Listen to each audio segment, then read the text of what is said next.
Yukta Vrindavani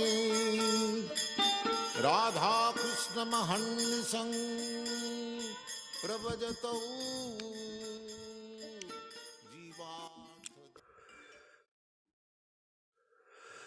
Hare Krishna. All glories to Srila Prabhupada. All glories to the Sankirtan movement of Lord Chaitanya Mahaprabhu. And all glories to the assembled devotees of the Prabhupada Disciples Association who are now with us this morning for the reading and discussion of the Bhagavad-gītā, being led by His Grace Yaśodā-nandana Prabhu, who is a Prabhupada disciple and has a long history of devotional service dating back to the 60s.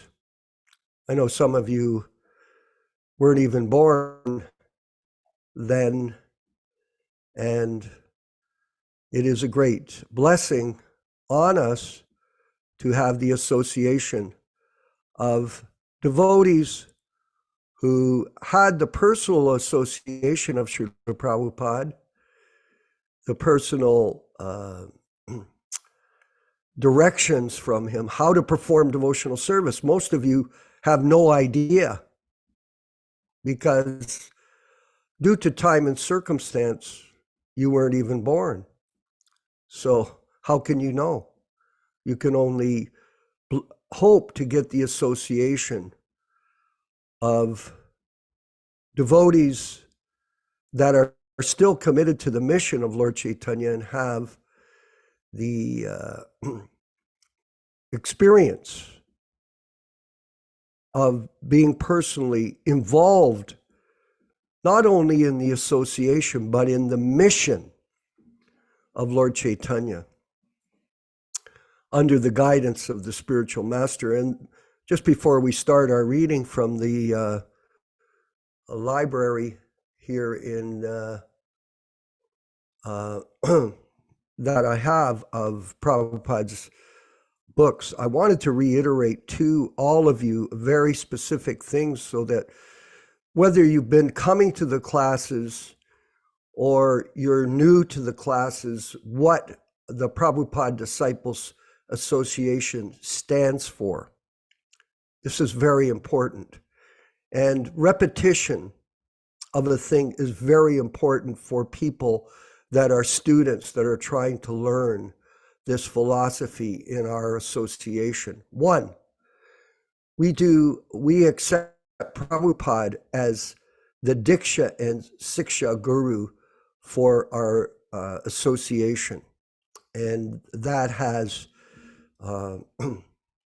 wide-reaching implications in terms of a person's trying to understand this science of Krishna consciousness. And we're not going to discuss this right now because we're going to go into our reading of the diaries.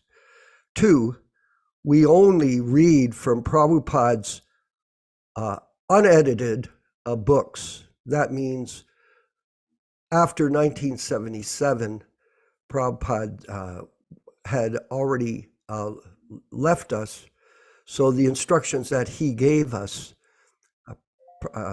during that time while he was personally with us, we are following those. And we're scientific, by the way. There's a difference. Our membership scientifically studies the philosophy. We're much different than other groups, very different. In fact, we're unique on this planet, very unique. We studied all of the different groups that exist in the Vaishnava community. We stand unique. And the second thing is we do not read from the unauthorized books. Those books that Prabhupada authorized that he originally presented, we read from those only. And we have no compromise. And the third thing is we do not, under his instructions personally to me, in a very important letter that everyone here should understand, was written for all of our benefit. He told us specifically, do not deal with my God brothers.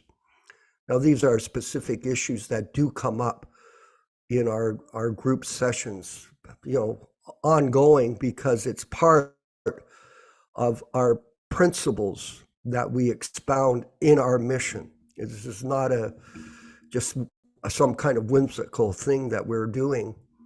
This is based on a combined experience of hundreds of years of a practice of Krishna consciousness collectively amongst our membership. Hundreds of years. So this is very important to understand. And I just wanted to be clear on that for everyone. And we're interested in quality people, not quantity.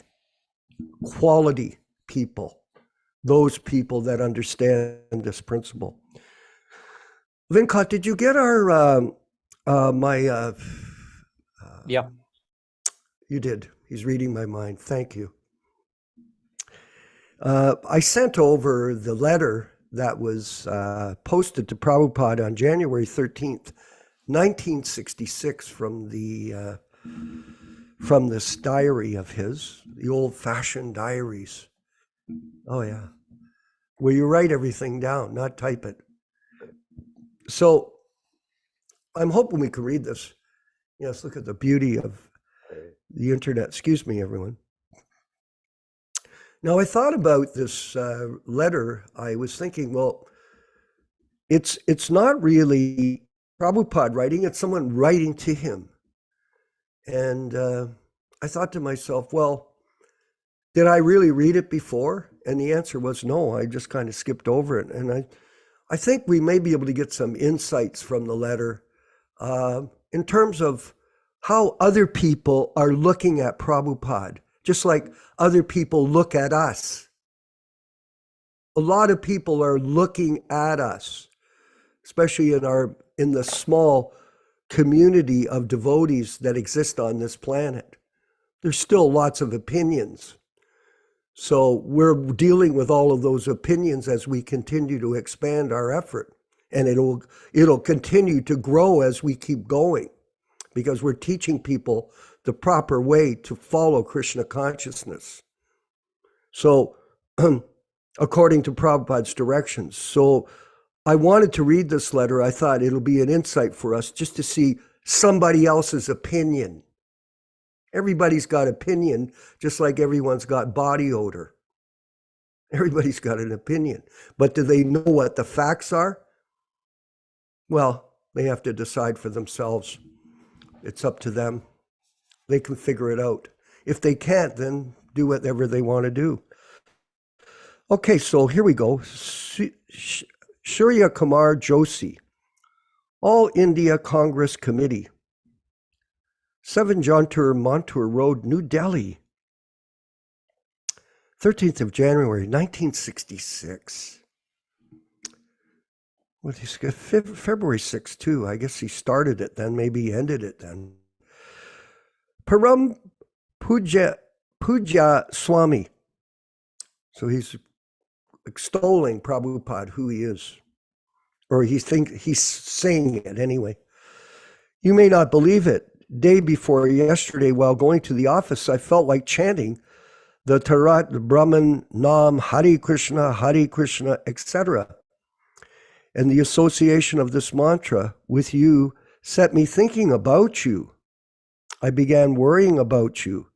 I may confess ominous thoughts entered my mind. I know you have a frail body, and there's no one near to give you nourishing diet. With such a train of thought, I reached the office, and what a wonderful surprise to find your letter on my desk. Excitement ran high, and I read your letter, and only after lapse of some time, I began thinking with a cool mind of the great responsibility that you have entrusted me. Needless to say, nothing could be nobler or greater or better in the service of the cause that you cherish than the idea of building a Radha Krishna temple in New York. I have been possessed by the idea, and I consider it indeed a great privilege to be of any use to you in this noble cause. Very humble words. Humble words. 1, I suggest that you should write to your friends in India who are willing to donate the necessary sum, that I would be seeing them in this connection. Maybe they can suggest ways and means whereby the necessary amount could be available to you at New York. Maybe you have funds in foreign banks which they could transfer to you. I think if you are as keen as we are to build a truly representative Hindu temple in America, they would be in a better position to tell us how to go about this task. On receipt of copies of your letter to your wealthy friends, I will try to connect them. Hinduization. Interesting. Hinduization of ISKCON. 2, you would address letters to Srimati Indira Gandhi, Prime Minister, Home Minister Sri Gulzari Lal Nand, and Minister for Foreign Trade Sri Manubhai Shah, stressing on the cultural aspect of the project that you wish to undertake, and please send copies of these letters to me to enable me to see them personally in this matter. They may like to know the names of the persons who wish to donate the money. Maybe they would also want declaration from these persons of their desire to contribute money towards this end. Very interesting.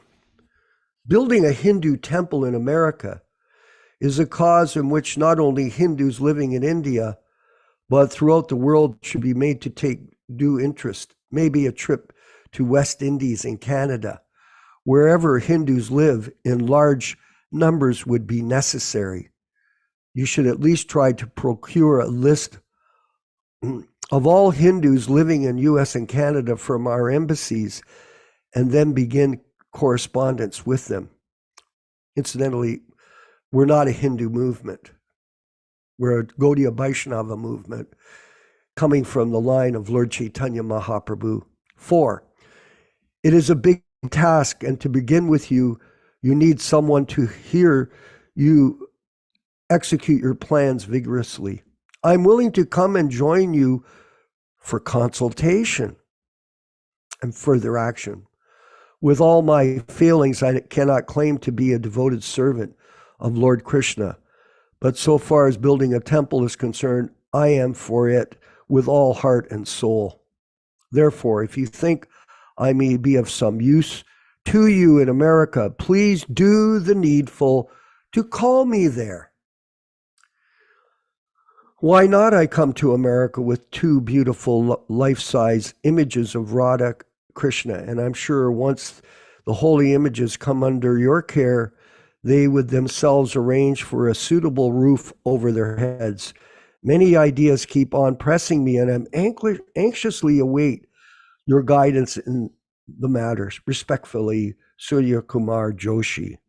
To Prabhupada at 100 West 72nd Street, New York. I think you should also address a letter to the Maharaj of Nepal, who may be very useful in this project.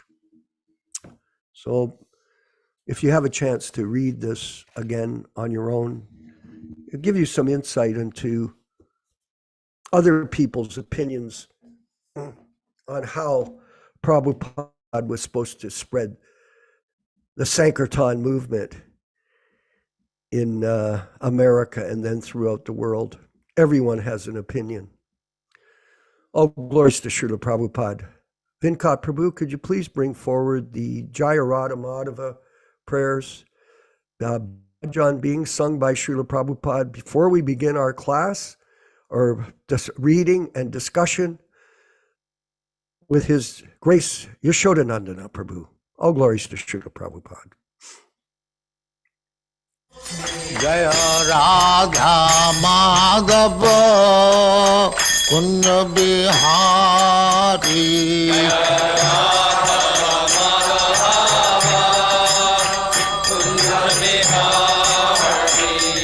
Jaya Radha Madhava Kunja Bihari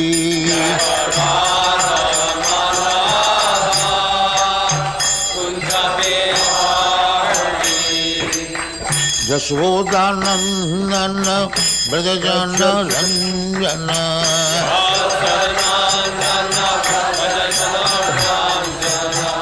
Yaśodā-nandana Brajajana Ranjana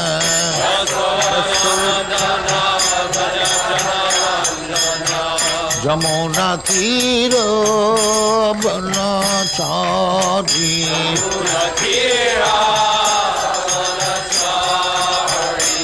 Jamuna Tira Banachari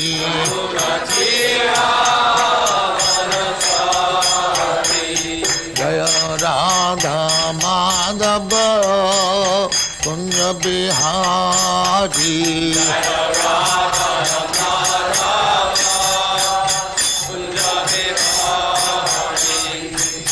Gopi Jana Vallabha Girivaradhari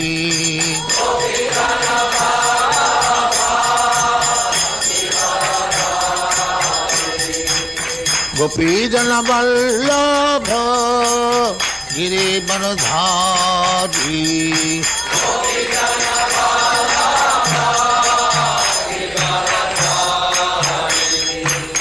Yaśodā-nandana Brajajana Ranjana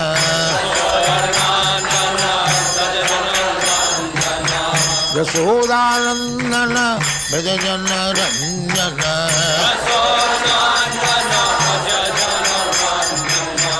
Jamuna Tira Banachari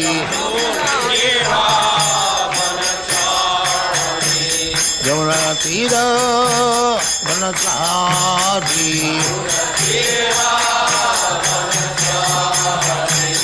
Jaya Radha Madhava Kunja Bihari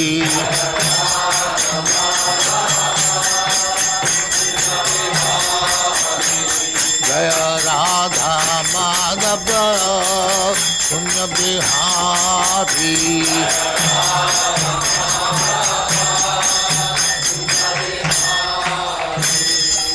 Jai Amasvat Paramahansa Parivrajaga-ācārya Sthitare Srimad Bhaktivedanta Swami Prabhupāda ki Jai Ananta Koti Vaishnava ki Jai Nāma-ācārya Sri Haridas Thakur ki Jai Prem se kaho Sri Krishna Chaitanya Prabhu Nityananda Sri Advaita Gadadhar Sivasari Gaur Bhaktivinoda ki Jai Sri Radha Krishna Mokh Gopinath Sam Khand Radha Khand Girivardhan ki Jai Vrindavan Dham ki Jai Navadvip Dham ki Jai Ganga Mai की जाए जमुना माई की जाए गुरु द्वारका धाम की जाए स्वामी तो भक्तविंद की जाए और ग्लोरी टू देयर समिति और ग्लोरी टू देयर समिति थैंक यू वेरी मच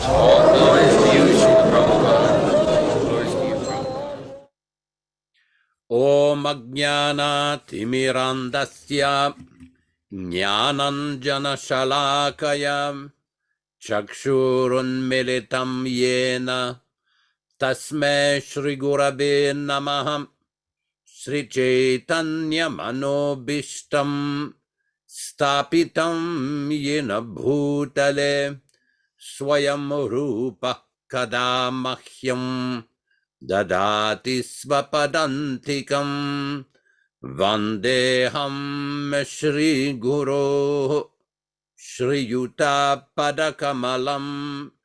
श्रीगुरुन् वैष्णवंश्च श्रीरूपं सागरजातं सहगुणा रघुनाथं अन्वितं तं सजीवं Sadvaitam Savadhutam Parijana Sahitam Krishna Chaitanya Devam Shri Radha Krishna Padan Sahaguna Lalita Shri Vishakanvitam Shcha E Krishna Karuna Sindhu Dinabando Jagatpate Gopesha Gopika Kanta Radha Kanta Namostuti Tapta Kanchana Gourangi Radhe Vrindavaneshwari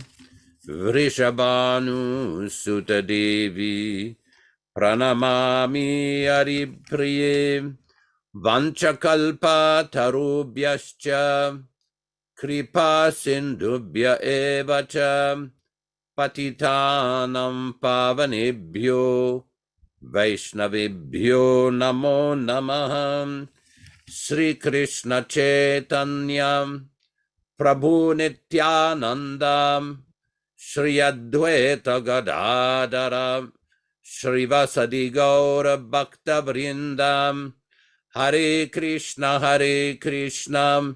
Krishna Krishna Hare Hare Hare Rama Rama Rama Hare Hare. Welcome everyone to this reading of Bhagavad-gītā As It Is and our subsequent discussions. We will be reading from the original, non-edited, non-adulterated 1972 Macmillan edition of the Bhagavad-gītā As It Is. Today we'll be reading and discussing chapter number 8, text 13 and 14. It should be noted that all synonyms, translations, and purports are from His Divine Grace A.C. Bhaktivedanta Swami Prabhupāda, Founder-Ācārya of the International Society for Krishna Consciousness, also known as the Krishna Consciousness Movement. Text number 13. Om iti kaksharam brahma vyaharan manusmaran yaprayati tyajan deham sayati paramam gatim. Om, the combination of letters Omkara, iti, thus, eka aksharam, supreme, indestructible, Brahma, absolute, Vyaharan, vibrating, Mam, me, Krishna, Anusmaran, remembering, Ya, anyone, Prayati, leaves, Tyajan, quitting, Deham, this body, Sa, he, Yati, achieves, Paramam, supreme, Gatim, destination. Translation by His Divine Grace, Srila Prabhupada. After being situated in this yoga practice and vibrating the sacred syllable Om, the supreme combination of letters, if one thinks of the Supreme Personality of Godhead and quits his body, he will certainly reach the spiritual planets. Purport. It is clearly stated here that Om, Brahman, and Lord Krishna are not different. The impersonal sound of Krishna is Om, but the sound Hare Krishna contains Om. It is clearly recommended in this age that if one quits his body at the end of this life, chanting the Mahamantra, Hare Krishna, he will reach the spiritual planets. Similarly, those who are devotees of Krishna enter the Krishna planet or Goloka Vrindavana, whereas the impersonalists remain in the Brahma Jyoti. The personalists also enter many innumerable planets in the spiritual sky known as Vaikunthas. Text number 14. Ananya chitaha satatam Yo mam smarati nityashaha tasyaham sulabah parta nityayuktasya yoginaha ananyachetaha, without deviation, satatam, always, ya, anyone, mam, may, Krishna, smarati, remembers, nityashaha, regularly, tasya, to him, aham, I am, sulabaha, very easy to achieve, Partha, O son of Prita, Nitya, regularly, Yuktasya, engage, Yoginaha, of the devotee. Translation: for one who remembers me without deviation, I'm easy to obtain, O son of Prita, because of his constant engagement in devotional service. Purport: in this verse, the bhakti yoga of the unalloyed devotees of the Supreme Personality, Godhead, is described.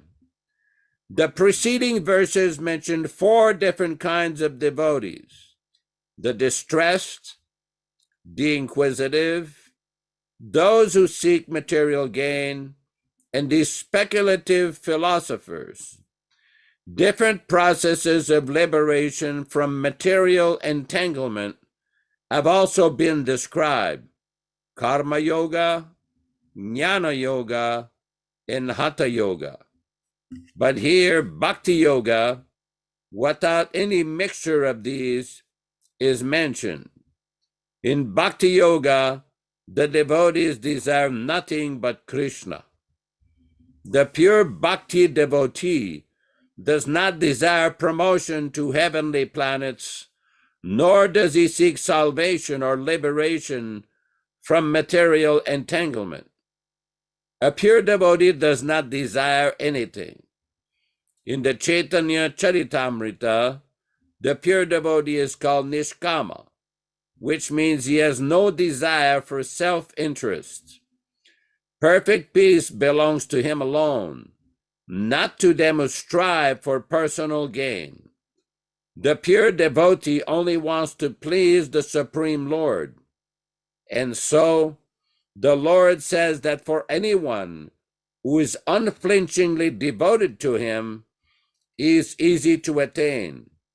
The devotee can render service to any of the transcendental forms of the Supreme Lord, and he meets with none of the problems that plague the practitioners of other yogas. Bhakti yoga is very simple and pure and easy to perform. One can begin by simply chanting Hare Krishna. Krishna is very merciful to those who engage in his service, and he helps in various ways that devotee who is fully surrendered to him, so he can understand him as he is.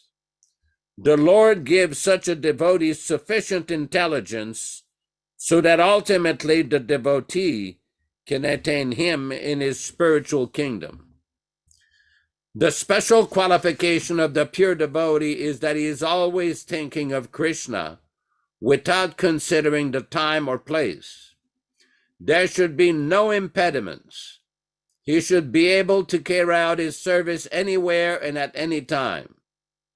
Some say that the devotee should remain in holy places like Vrindavana or some holy town where the Lord lived. But a pure devotee can live anywhere and create the atmosphere of Vrindavana by his devotional service. It was Sri Advaita who told Lord Chaitanya, "Wherever you are, O Lord, there is Vrindavana." A pure devotee constantly remembers Krishna and meditates upon him. These are the qualifications of the pure devotee for whom the Lord is most easily attainable. Bhakti yoga is a system that the Gita recommends above all others. Generally, the bhakti yogis are engaged in 5 different ways. 1. Shanta Bhakta, engage in devotional service in neutrality. 2. Dasya Bhakta, engage in devotional service of servant. 3. Sakya Bhakta, engage as friend. 4. Vatsalya Bhakta, engage as parent. And 5. Madhurya Bhakta, engage as conjugal lover of the Supreme Lord. In any of these ways,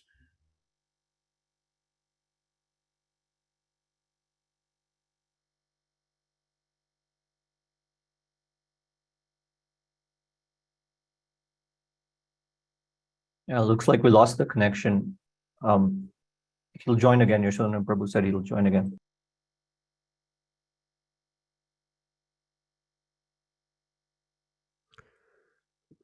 I'll keep reading. Generally, sure. the bhakti yogas, is that where you threw me off there? We're Generally, in any of these ways, the pure devotee is always constantly engaged.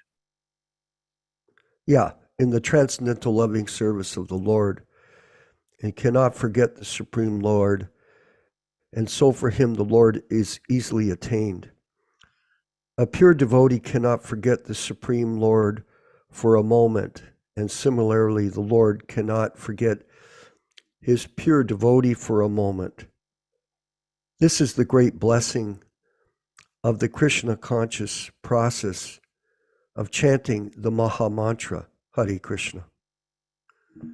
Vinkat Prabhu, is his connection been altered right now? He said he'll join by phone because he's been having connection issues. So it'll probably be a minute or two. Okay, so what we'll do is we'll carry on and highlight some points, and as soon as his connection comes on, everyone, we can he can resume his discussion. I wanted to point out here a very profound section of this purport, which Prabhupada is describing in terms of how we should conduct ourselves as devotees. Vinkat, if you could go, it's in this purport, just up the paragraph preceding. The special qualification of the devotee is that he's always thinking of Krishna without considering the time or place. So there should be no impediments. He should be able to carry out his service anywhere and at any time.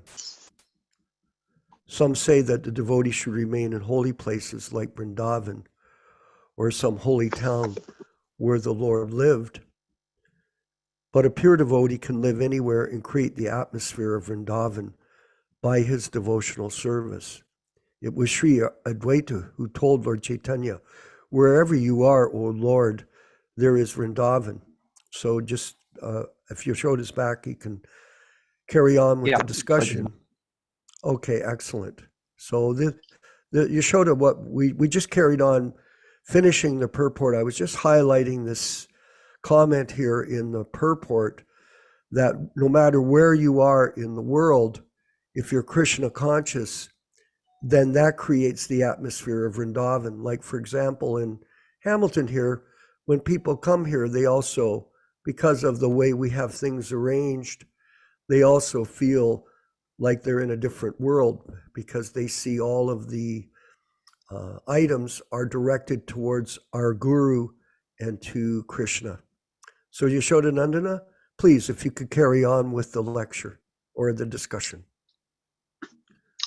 This was a very important point that you raised, because we see in the Srimad Bhagavatam how in the conversation between the sages of Naimisharanya and Sutta Goswami, in the first canto of the Bhagavatam, second chapter, he uses the Sanskrit term ahetuki apratyata, that actually devotional service or bhakti is causeless.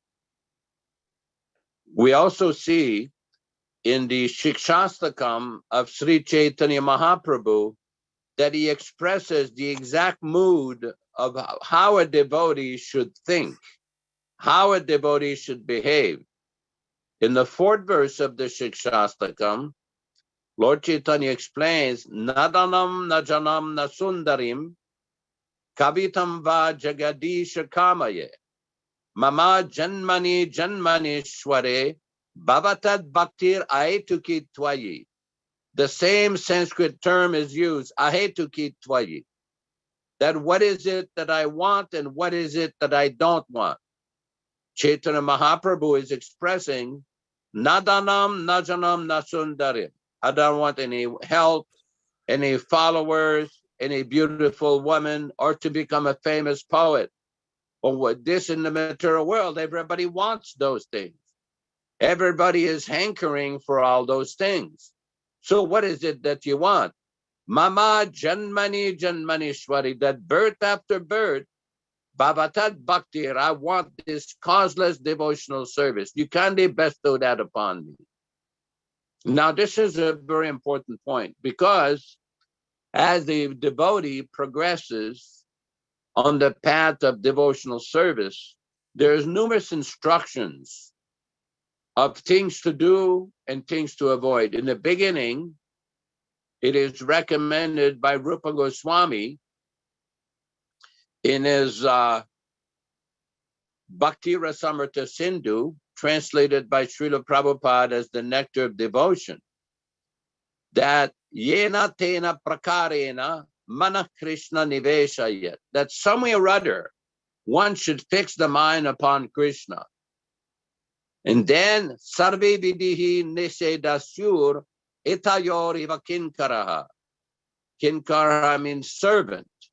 That all of these various rules and regulations that are part of the process of bhakti, or the science of devotional service, these are gradually introduced. Sarve vidi nishedasya, that all these rules and regulations, they serve that basic fundamental principles of fixing the mind upon Krishna.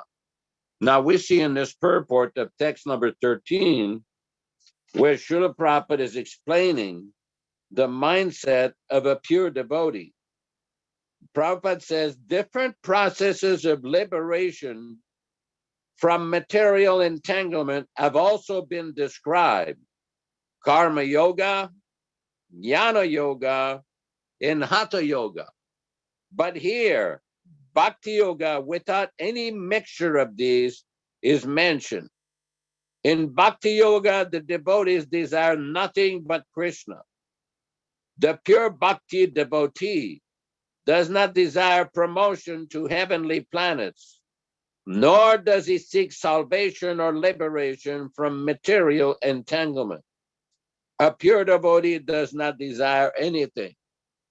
And this is the demarcation line between those who are engaged on the path of pure devotional service and those who are engaged in the path of mixed devotional service, or what is called in Sanskrit Mishra Bhakti. Mishra, M-I-S-R-A, means mixed. Devotional service which is mixed with fruitive activity or philosophical speculation is not considered pure bhakti. We see in Rupa Goswami's definition of what is bhakti in the Bhakti Rasamrita Sindhu, Anya Bilashita Shunyam Jnana Karmadi Anavritam, that this jnana and karma, or the path of fruitive activities and philosophical speculation, are not authorized. This is not the path of pure bhakti.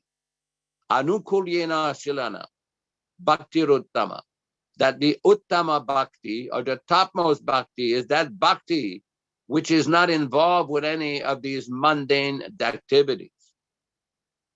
We see also Krishnadas Kaviraj Goswami, the author of Sri Chaitanya Charitamrita, the topmost literature in Gaudiya Vaishnavism, is explaining very nicely what is that bhakti. Srila Prabhupada is summarizing here in this first paragraph.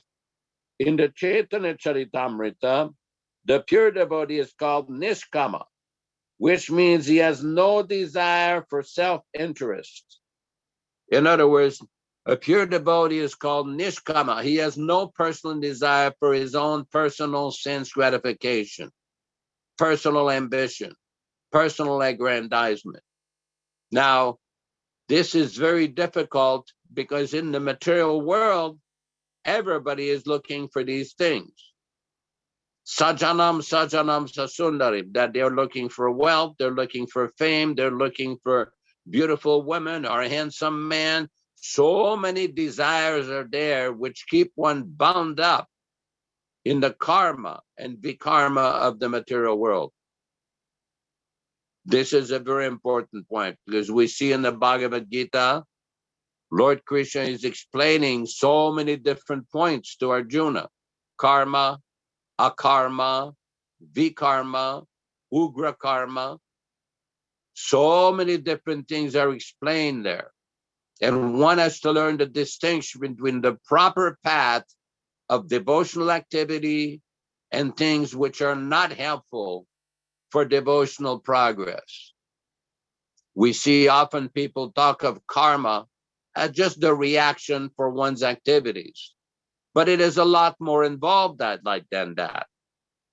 In order to understand karma, one has to understand how we got in this position. How were we born in this body, either as a man, as a woman, in a specific country, in a specific circumstance, with a specific set of senses, with a certain degree of intelligence, with a certain degree of physical beauty, with a certain degree of karma. How did we get that? Prabhupada explains in the Bhagavad-gītā, Karanam gunasangasya sadasat yoni janmasu, that these differences of auspicious and inauspicious circumstances, or good and bad, are due to association. Karanam, in the cause, gunasanga, association with the modes of material nature. The mode of sattva gun, mode of goodness, the mode of rajagun, the mode of passion, and the mode of tamagun, the mode of ignorance. Bhagavad-gītā is very clear in the later chapters about the three modes of material nature. So many characteristics are described. So many different definitions are given. Lord Krishna is giving so many details of what to do and what not to do. One of the first things one has to learn is the difference between proper activity and improper activity. Starts with eating and vibrating. In the Padma Purana, Srila Prabhupada, you also often quote this verse from the Padma Purana, where Prabhupada explains, Atas Sri Krishna Namadi Nabhavet Griyam Indriyahi. In order to understand Lord Krishna's name, his fame, his activities, his qualities, his abode, the process of reaching him, Nabhavam Grayam Indriyahi, these blunt material senses, these contaminated material senses are not sufficient. It is very difficult. What do you do? If the current senses are not suitable to understand Krishna, what do we do? Then it is described that by engaging the tongue, Atasra Krishna Namadi Nabhavet Griyaman Sevan Mukhe Hijivadu Swayameva Spuratyadaha. Mukhe, Sevan Mukhe Hijiva, Jiva, it means the tongue. The tongue has two basic functions, to taste and to vibrate. So one should only take foodstuff that have been offered to Krishna as prasadam. The foodstuff should be offered with love and devotion to Lord Krishna and the authorized spiritual master, bona fide spiritual master. And in this way, and engage the tongue in vibrating the name of Krishna, the activities of Krishna, discussing about Krishna. This is quite significant because somebody will say, well, if I do all that, well, what will be the result? The result will be Swayameva Spurati, Krishna will be revealed. The process of bhakti is a process of revelation. What is that revelation? Krishna within the heart will reveal his nature, his transcendental form, his transcendental activities. We see in this purport that Srila Prabhupada is describing the position of bhakti in the 5 different kind of relationships. Prabhupada said at the end of the purport, a pure devotee cannot forget the Supreme Lord for a moment. And similarly, the Supreme Lord cannot forget his pure devotee for a moment. That is the great blessing of the Krishna conscious process of chanting the Maha Mantra. The other day, one devotee sent me a quotation from Srila Prabhupada on WhatsApp, where Prabhupada was explaining the great benefit of chanting the Maha Mantra. Prabhupada said, I started this movement by chanting Hare Krishna. So you engage in this chanting and everything will be revealed to you. Of course, by the mercy of the pure devotee, he has revealed through his instructions, his teachings, his Vani incarnation, his transcendental books, provided you can get some that are non-adulterated, non-polluted, non-edited. He has revealed who is Krishna. That is his kindness. There was another video where Srila Prabhupada explaining that I've written these books for you, trying to minimize your eating and sleeping, and read these books carefully, study these books. I've often told this story how Srila Prabhupada told his Sanskrit editor, Prajimna Prabhu, also affectionately called by Srila Prabhupada as Panditji, that my disciples should learn every word in my books, just like the lawyers study every word in their law books. So this is a very important point. How serious are we to affiliate, to associate, and to learn from the pure devotee? Yes, one should chant Hare Krishna, one should hear about Krishna, but one has to develop a taste for hearing about Krishna. When we have these meetings, these Bhagavad-gītā and Srimad Bhagavatam and Sri Chaitanya Charitamrita readings, there's a reason for this. What is the reason?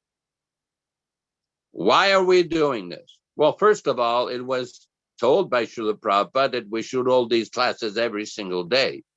So we are holding these classes 3 times a week with a plan to increase more in the future. What is the reason why this is being done? This is not a theatrical show. We're not trying to preach down to people, to admonish people down. That is not the idea. We read to get a taste for hearing about Krishna, to get a taste for hearing about Lord Chaitanya's transcendental activities, to increase our understanding.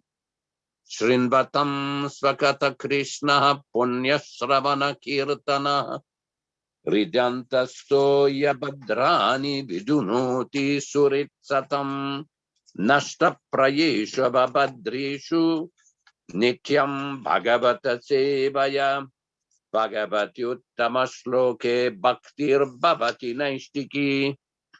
Here's how the Srimad Bhagavatam explains why we are hearing this transcendental message. From Srimad Bhagavatam, Canto 1, Chapter 2, text number 17. Sri Krishna, the personality of Godhead, who is the Paramatma super soul in everyone's heart, and the benefactor of the truthful devotee, cleanses desire from material enjoyment from the heart of the devotee who has developed the urge to hear his messages, which are in themselves virtuous when properly heard and chanted. Srila Prabhupada explains in the purport, messengers of the personality of Godhead, Sri Krishna, are non-different from him. Whenever, therefore, offenseless hearing and glorification of God are undertaken, it is to be understood that Lord Krishna is present there in the form of transcendental sound, which is as powerful as the Lord personally. Sri Chaitanya Mahaprabhu, in his Shikshastaka, declares clearly that the holy name of the Lord has all the potencies of the Lord, and that he has endowed his innumerable names with the same potency. There is no rigid fixture of time, and anyone can chant the holy name with attention and reverence at his convenience. The Lord is so kind to us that he can be present before us personally in the form of transcendental sound. But unfortunately, we have no taste for hearing and glorifying the Lord's name and activities. We have already discussed developing a taste for hearing and chanting the holy sound. It is done through the medium of service to the pure devotee of the Lord. Now, this is an important point. The Srimad Bhagavatam class is a service to Srila Prabhupada. It is a service to the cause of Lord Krishna. It is a service to the message and the mission of Sri Chaitanya Mahaprabhu. That's why we call it a reading and discussion. We read to hear the transcendental message. In the next verse, Canto 1, Chapter 2, text 18, it is described, by regular attendance in classes on the Bhagavatam and by rendering of service to the pure devotee, all that is troublesome to the heart is almost completely destroyed, and loving service unto the personality of Godhead, whose praise with transcendental song is established as an irrevocable fact. Now, this is quite significant. I just want to read here.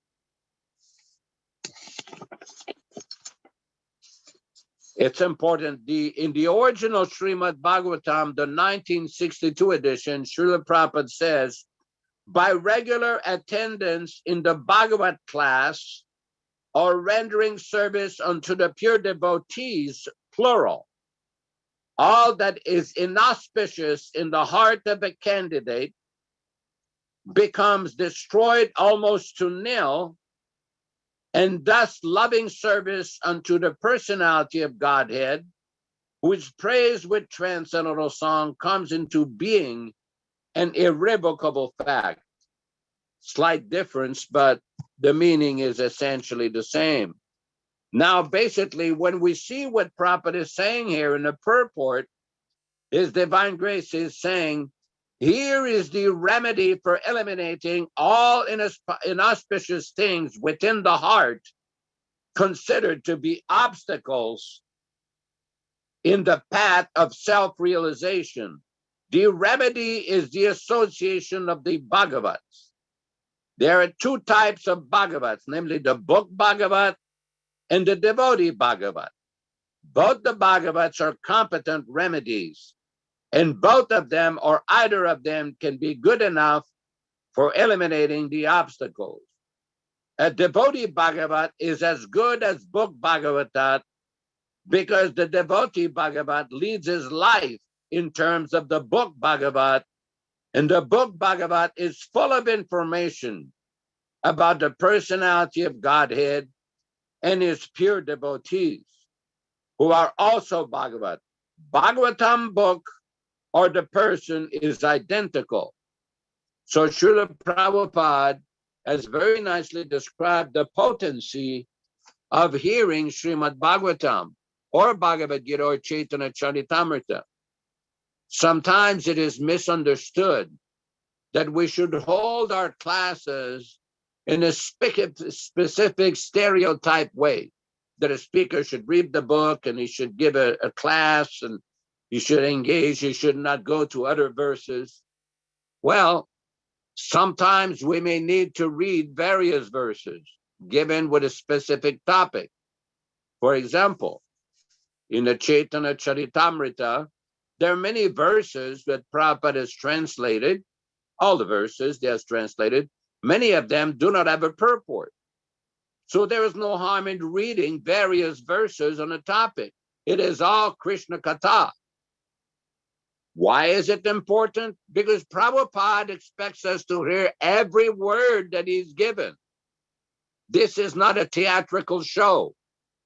That's why we don't call it a class. We call it hearing, just like Prabhupada is explaining. You hear the Srimad Bhagavatam, and there's an effect, there is a result. One has to use his intelligence and patiently hear. Let me explain here. In the conversation between Ramananda Roy and our Lord Sri Chaitanya Mahaprabhu, there's a very nice point in which there's an exchange of various paths or processes of spiritual advancement. And Chaitanya Mahaprabhu kept telling him, give more, explain more. And at one point, Ramananda quoted a verse from the Srimad Bhagavatam, 10th canto, where he describes Stani Stitaha, Shritigatam Tanuvan Manobhir, Ye Prayasa Jita Jitopiati Trestrilokyam. That you remain in whatever position you are, but hear, devote your time to hear about the personality of Godhead from the Srimad Bhagavatam. And in this way, your life will become perfect. Prabhupada quoted that verse many times. How many times have we heard Srila Prabhupada say, just try to understand? Some way or other, some of us had the good fortune to be in Srila Prabhupada's presence several times, and we heard him tell us directly, just try to understand. Just try to hear. Right from the beginning in 1965, the beginning of his preaching mission, all the way till the end in 1977, Srila Prabhupada constantly was quoting, you're not this body. Dehi nosmin yata dehi, again and again, reiterating the same point from so many different angles. Why? Why? Because one has to come to that level, that Brahma-bhuta platform, that Atma-bhuta platform, to go beyond the materialistic concept. We're not interested in simply a show. This is not a show of a class to try to impress somebody how much we know or this and that. No, we are simply interested in submissively hearing the transcendental message of Srimad Bhagavatam. And there are so many descriptions in the Srimad Bhagavatam itself, in the Bhagavad-gītā itself, of what will be the benefit. For example, in text number 43, this text number 43 is Canto 1, Chapter 3, text 43. Krishna, this is explained by the Sutta Goswami to the great sages. He says, Krishna svadamo pagate, dharmajnana dibisaha, kalo nasta drishamesha, puranarko adhunoditaha. This Bhagavad Purana is as brilliant as the sun, and it has arisen just after the departure of Lord Krishna to his own abode, accompanied by religion, knowledge, etc. Persons who have lost their vision due to the dense darkness of ignorance in the age of Kali shall get light from this Purana. Now, this is quite significant because we see the same angle is being discussed from so many different, the same point is being discussed from so many different angles. So many different angles. So this is, Prabhupada explains, when he descends on the material world, he displays himself with all paraphernalia in his internal potency, which is called Atma Maya. In the Bhagavad-gītā, the Lord says that he descends by his own potency, Atma Maya, his form, name, fame, paraphernalia, abode, etc., are not, therefore, creations of matter. He descends to reclaim the fallen souls and to reestablish codes of religion which are directly enacted by him. So this is quite significant. Later on in the purport, Prabhupada says, the personality of Godhead, Sri Krishna, appeared before us just like a little prior to the beginning of Kali Yuga. And he returned to his eternal home practically at the commencement of Kali Yuga. While he was present, he exhibited everything by his different activities. He spoke the Bhagavad-gītā specifically and eradicated all pretentious principles of religiosity.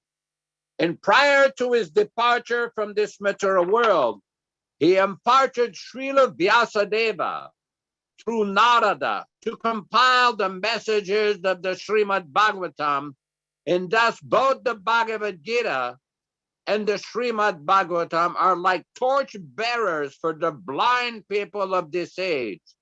In other words, if men in this age of Kali want to see the real light of life, they must take to these two books only, and their aim of life will be fulfilled.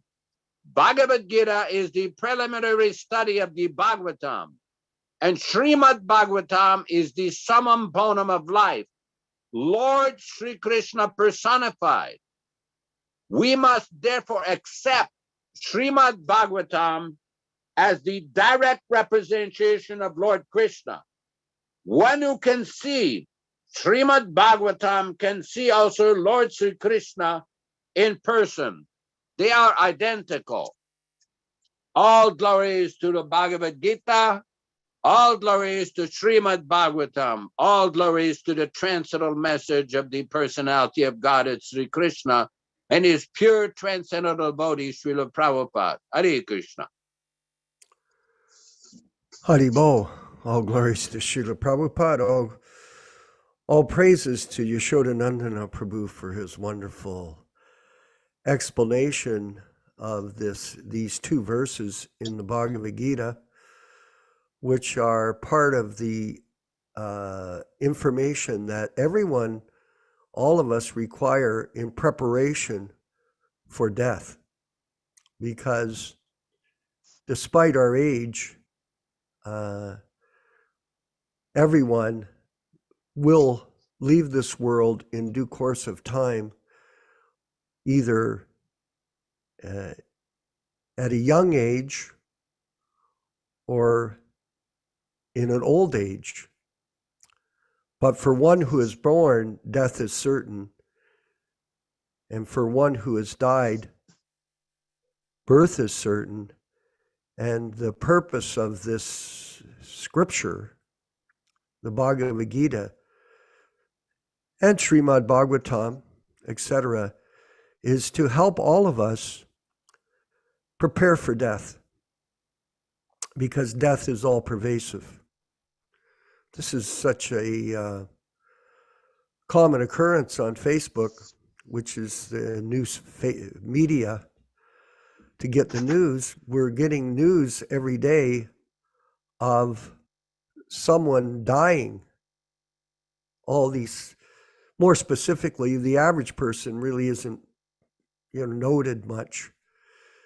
But the famous people are all noted. Oh, this person died, that person died, this person died. They show videos of all the people that have died. It's just a constant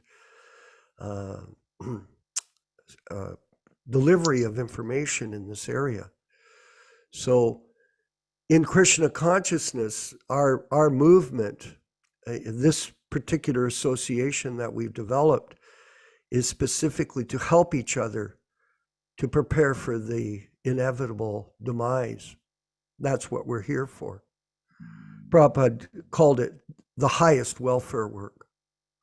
so many people are interested in philanthropic work, feed people, humanitarian work, shelter them. But the most important thing is to enlighten people. This is the highest welfare work. And for devotees that have been blessed by the mercy of the pure devotee and given insight into the purpose of human life, our responsibility is to share it with others.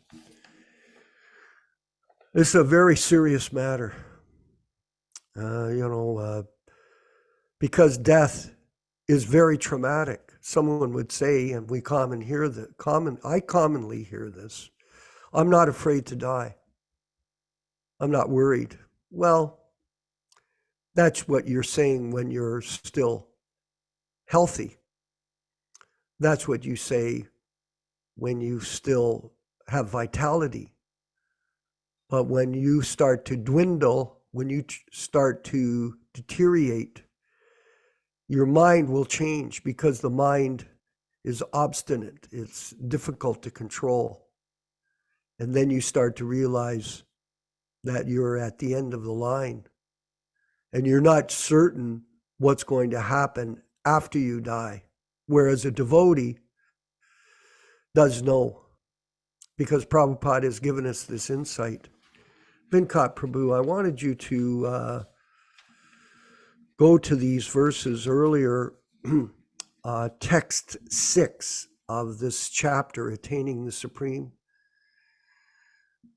This is, here Krishna is giving us the insight on how, what happens at the critical moment. Whatever state of being one remembers, this is text 8, or text 6, I should say, of this chapter. Whatever state of being one remembers, when he quits this body, that state he will attain without fail. The process of changing one's nature at the critical moment of death is here explained.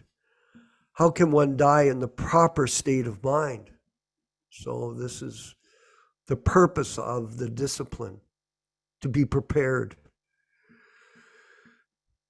Maharaj Bharat thought of a deer at the time of death and was so transferred to that form of life. However, as a deer, Maharaj Bharat could remember his past activities. Of course, the cumulative effect of the thoughts and actions of one's life influence one's thoughts at the moment of death. So here there's a connection between how you act and what you will think at the time of death. It's a cumulative effect. Therefore, the actions of this life determine one's future state of being. So it's a progressive evolution of your character, which is important. You have to change your character from animal life to spiritual life.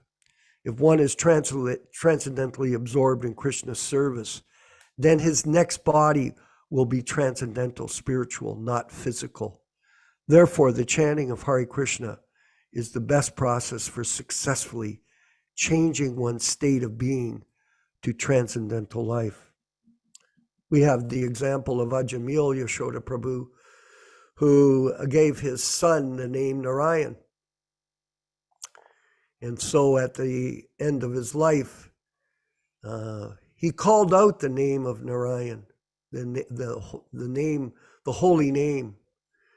And in this way, when the Yamadutas and the Vishnu Dutas came to his bedside, they had a debate what they should do with him. And the conclusion was, because he remembered Krishna's name and he had chanted it out by circumstance due to giving the name of Narayan to one of his sons, then they determined that this was the qualification for going back to Godhead. So in our particular situation, we have to constantly practice. You know, it's okay that it's an example for us, but this constant focus on the chanting of holy name is key to developing your spiritual maturity. You know, becoming mature in spiritual life It takes a lifetime. It's very, it's a wonderful science. And you're the experiment. Each one of us is the experiment. We're experimenting on our own weaknesses. These weaknesses, they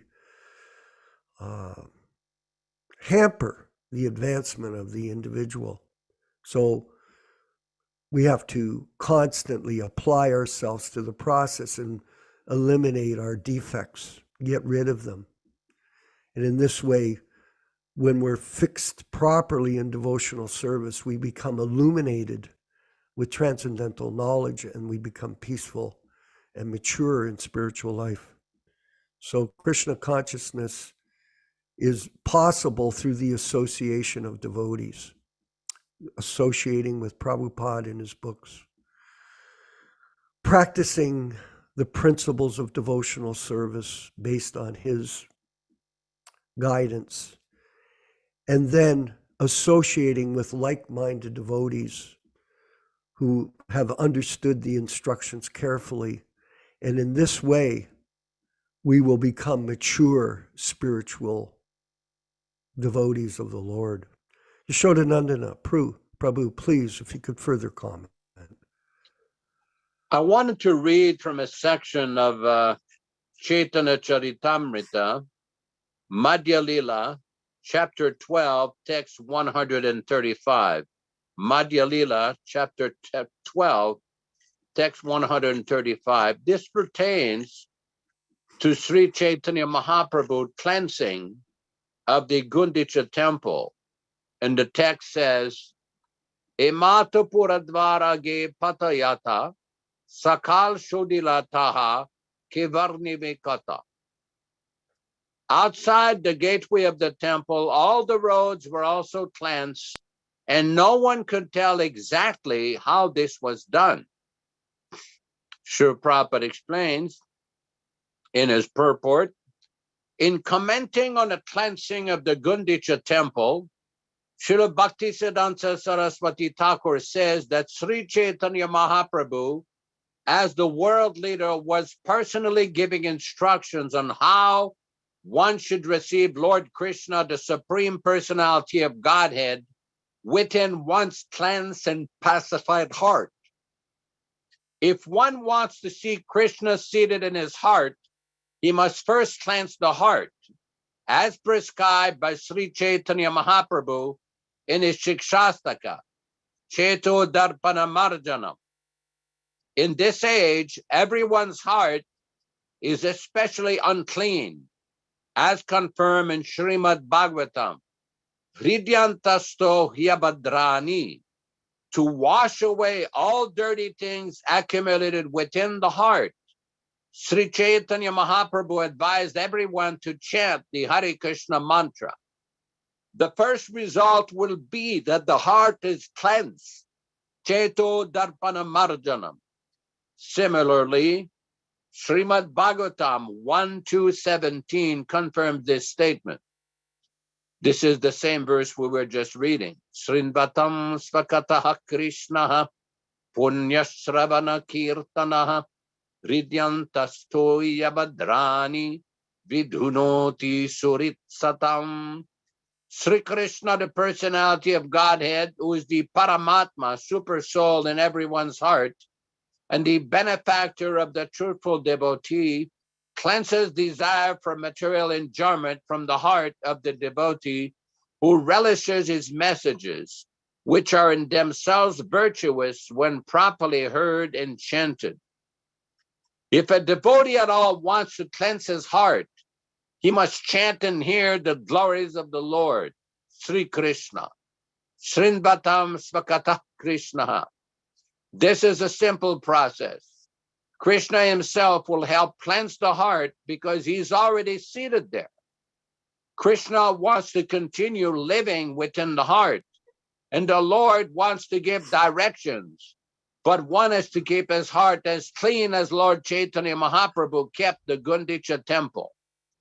The devotee, therefore, has to cleanse his heart just as the Lord cleansed the Gundicha temple. In this way, one can be pacified and enriched in devotional service. If the heart is filled with straw, grains of sand, weeds, or dust, in other words, purna, one cannot enthrone the Supreme Personality of Godhead there. The heart must be cleansed of all material motives brought about through fruitive work, speculative knowledge, the mystic yoga system, and so many other forms of so-called meditation. The heart must be cleansed without ulterior motive. As Srila Rupa Goswami says, Anya bilashita sunyam, jnana karmadi anavritam. In other words, there should not be any external motive. One should not attempt material upliftment, understanding the Supreme by speculative knowledge, fruitive activity, severe austerity and penance, and so on. All these activities are against the natural growth of spontaneous love of Godhead. As soon as these are present within the heart should be understood to be unclean and therefore unfit to serve as Krishna's sitting place. We cannot perceive the Lord's presence in our hearts unless our hearts are cleansed.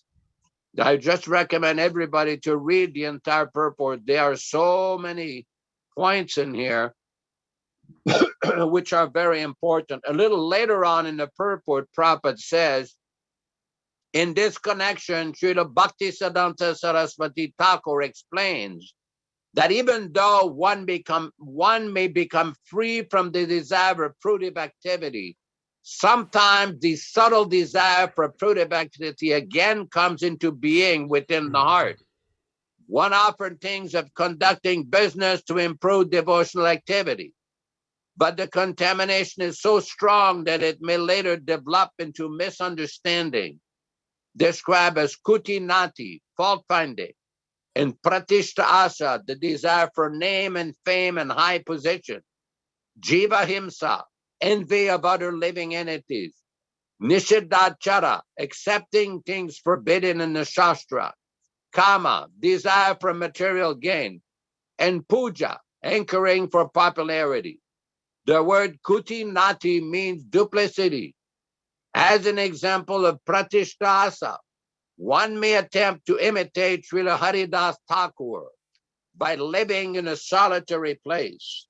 One's real desire may be for name and fame. In other words, one thinks that fool will accept one to be as good as Haridas Thakur just because one lives in a solitary place. These are all material desires.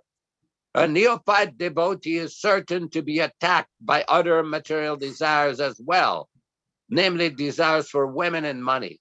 In this way, the heart is again filled with dirty things and becomes harder and harder, like that of a materialist. Gradually, one desires to become a reputed devotee or an avatar incarnation.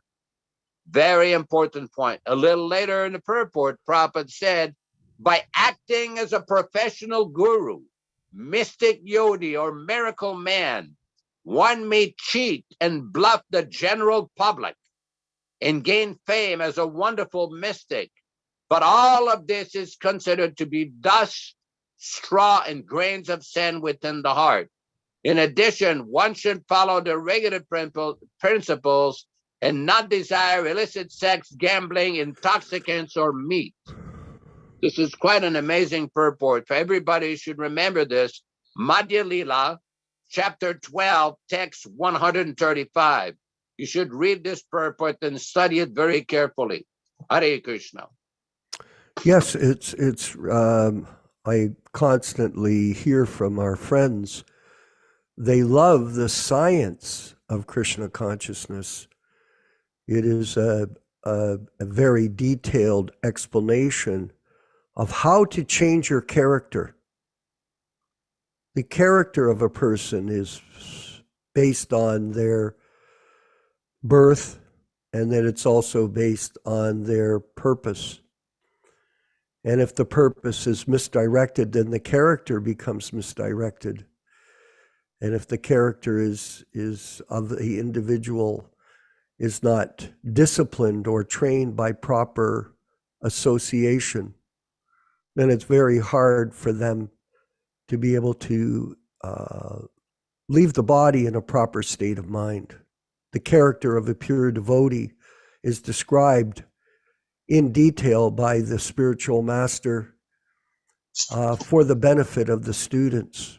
I wanted to ask Bhaktivedanta Singh in Sacramento how he sees that Krishna consciousness is the highest welfare work.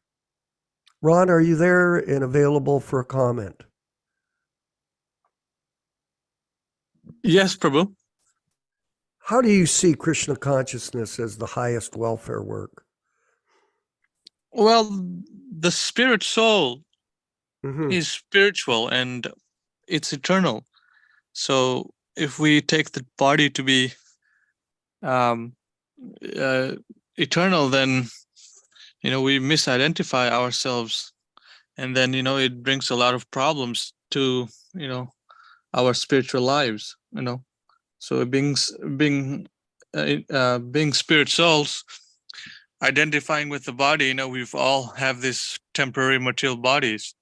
So these designations that have been in place by society, Prabhupada uses society, friendship, love, so all these things become an impediment to regaining our true spiritual identity. So Prabhupada gave a very simple process of chanting Hare Krishna, association with devotees, his personal instructions for the movement, so how the whole world can benefit from this great spiritual wisdom. So it's very unique in its time. It's nothing like this ever presented, and I think we're very fortunate to take birth around this time to see how a great Acharya spearheads a long 10,000 year or greater movement. So it's very wonderful to see.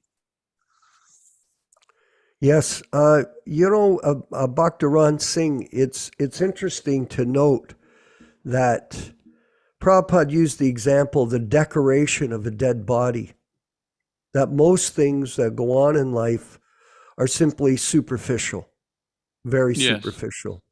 In other words, you can have a beautiful car, you can have an expensive home, you can have a beautiful body, but in the end, you lose it all, because this is the nature of material life. And if people don't have an understanding of who they are, this is called illusion. They're in a complete state of illusion, of confusion. And this is what's going on in this modern world that we live in, that people live in a state of confusion. And therefore, Krishna consciousness is the highest welfare work because it gives people a proper understanding of who you are. Oh, we have somebody here. Bala Ganesh. Is that Vinkat? Is there a question from him? Yeah, I think so. Yeah, can I go ahead, Prabhu, with the question? Go ahead. Do you have a question or a comment? Yes, Prabhu. Yes, Prabhu. Yeah. First of all, please accept my humble obeisance, Prabhu. So here in the purport, it was discussed about living in Vrindavan. See, sometimes Prabhupada always says that we should mold our life in such a way that we will remember Krishna always. And it happens seamlessly in places like Vrindavan, Mayapur. At the same time, we also have instructions like a devotee cannot stay for more than 5 days or 6 days. So, so I see many practitioners or devotees who, endeavoring to stay in Dham, and take some flats, and some people would like to study there. What's the right perspective, Prabhu? Like, what is a good thing to do as per our adhikar, and what's the Srila Prabhupada's recommendation here, Prabhu? Well, there's certainly a blessing to live in Vrindavan, but there's two sides to that coin, and it can be dangerous to reside there because of the possibility of committing offenses. So one has to be very careful. But this is the point. For us as Sankirtan devotees, it is more important to follow Prabhupada's example. In other words, Prabhupada was living in Vrindavan, but on the orders of his spiritual master, he undertook a great journey to America to spread Krishna consciousness with great difficulty.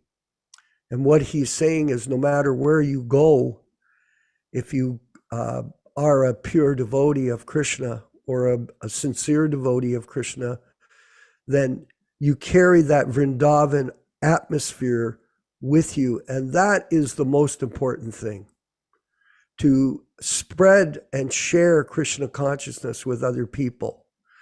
It also is a principle here, everyone. Prabhupada Desha.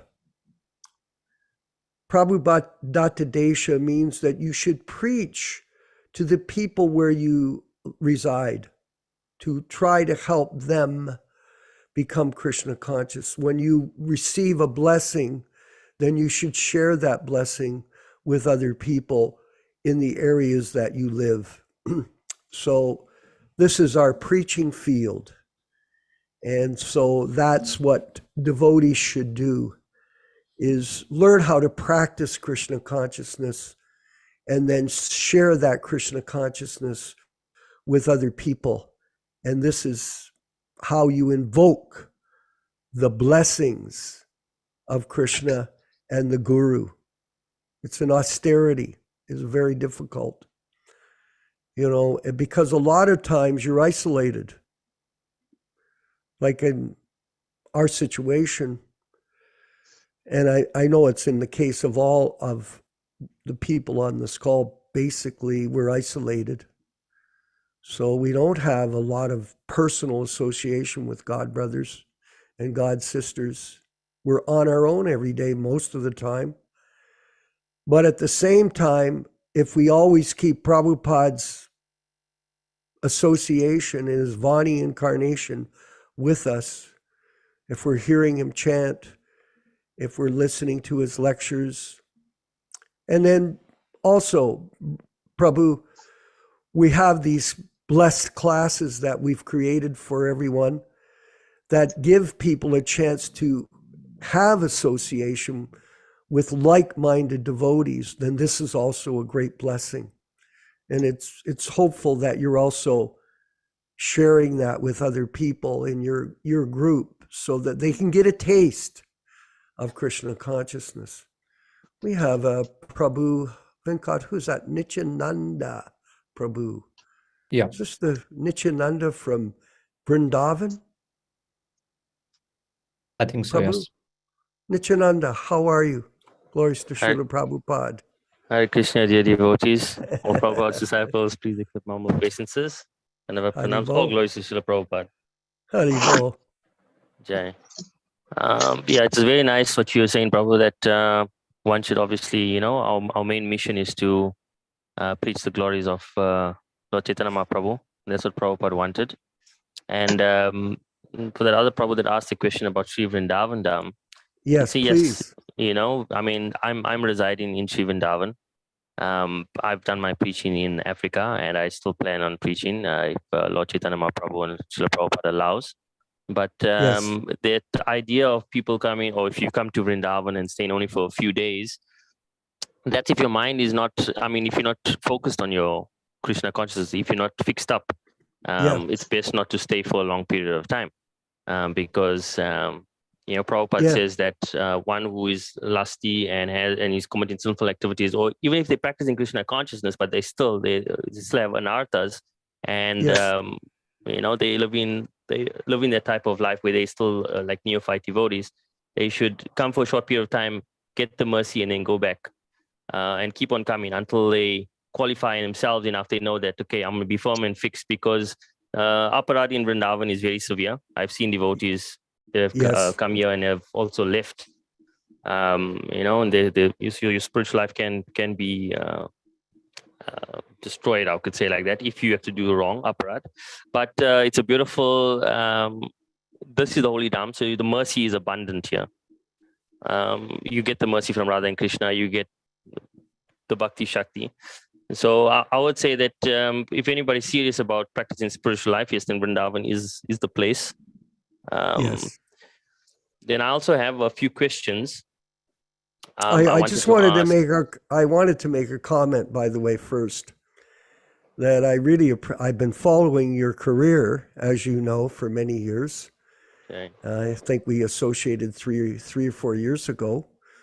Yes. And I saw you working sincerely in South Africa. I was very impressed with that. And I want to thank you for your sharing the information that you do. I've been watching I watched recently your video of Radhakunda.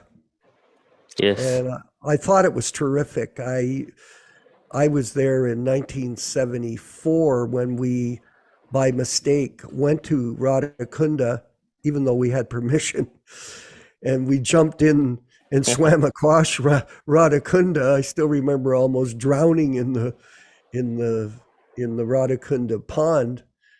But Prabhupada forgave us for that mistake. But I really appreciated your sharing that with us, and then the house of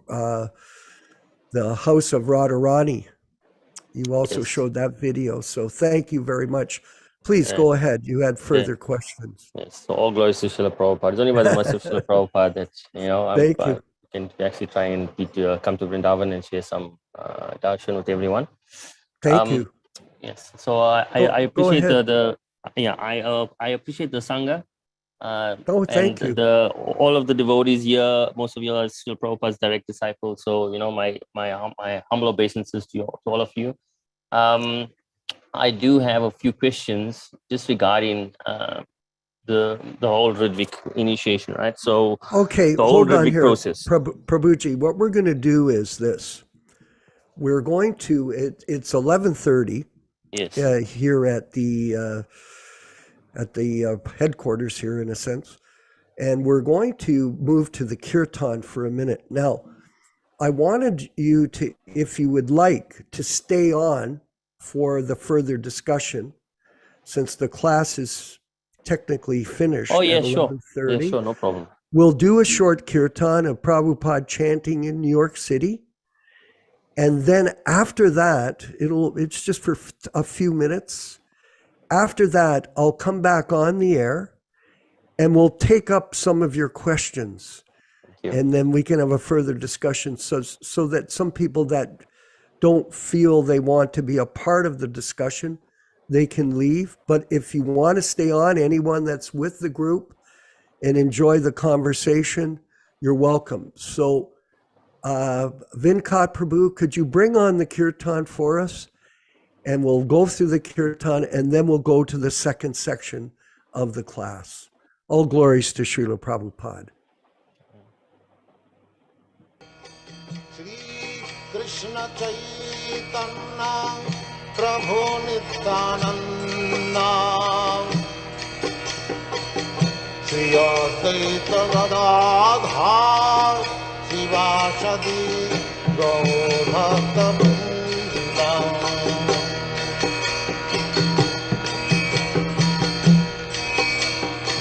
Shri Krishna Chaitanya Prabhu Nityananda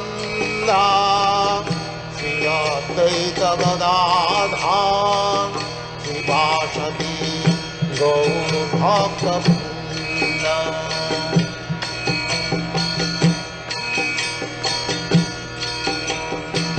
Shri Krishna Chaitanya Prabhu Nityananda Shri Advaita Gadadhar Sivasadi Gaur Bhakta Vrinda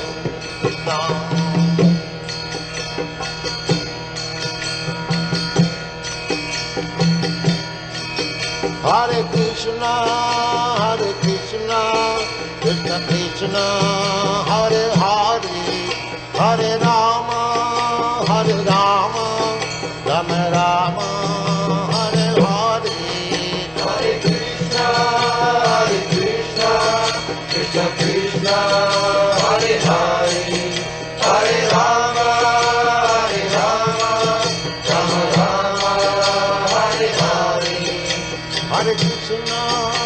Hare Krishna, Krishna Krishna, Hare Hare, Hare Rama, Hare Rama, Rama Rama, Hare Hare. Hare Krishna, Krishna Krishna, Hare Hare, Hare Rama, Hare Rama, Rama Rama, Hare Hare. Hare Krishna, Krishna Krishna, Hare Hare, Hare Rama, Hare Rama, Rama Rama, Hare Hare. Hare Krishna, Krishna Krishna, Hare Hare, Hare Rama, Rama Rama, Hare Hare.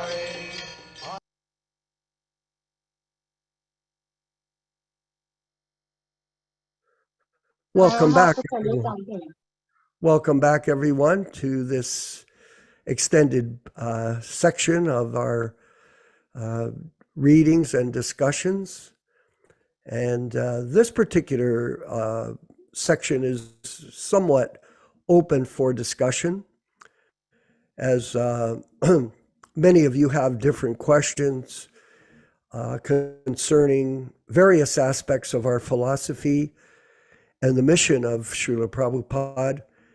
And so if you, like I said, we thank you for staying on if you wish to discuss, but this is your own personal decision. And we're going to go back to Nityananda Prabhu, our god brother in Vrindavan, and he's going to bring up some particular specific questions that he had on his mind that we could have on the table as part of our agenda this morning.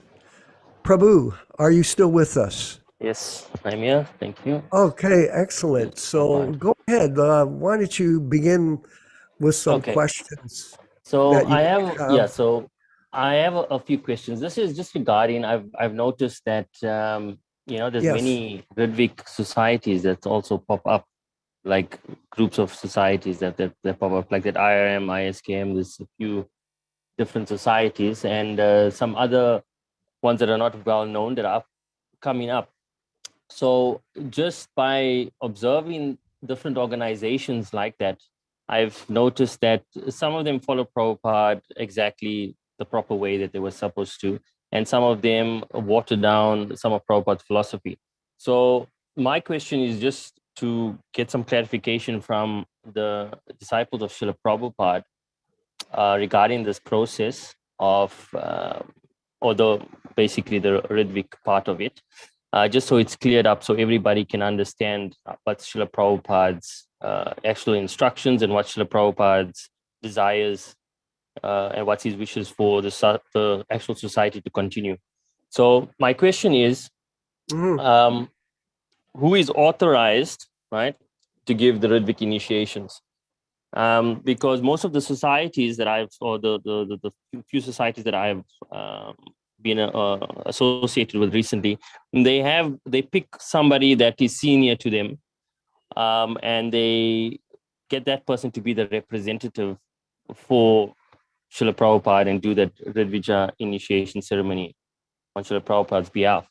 So I understand Srila Prabhupada, I mean, we all know that Srila Prabhupada, he did recommend, or he did authorize the 11 Ridvik Acharyas that who actually fell down. But regarding this, where devotees create their own society and start giving Ridvik initiations on behalf of Prabhupada, I always want to find out the authenticity of that, and how are they authorized to actually do that. Okay, we can, a few of us can make comments. I'll just respond quickly to you. Based on my experience as a temple president for 10 years in Toronto, and having recommended people to Srila Prabhupada for initiation, which was the business of the temple president. In other words, the temple president would examine the performance of an individual devotee that would come to the temple, and based on their service attitude, they would be recommended to Srila Prabhupada for initiation. So we've had direct experience of this process of recommendation of a person for initiation, because first you have to be recommended. So who recommended people back then?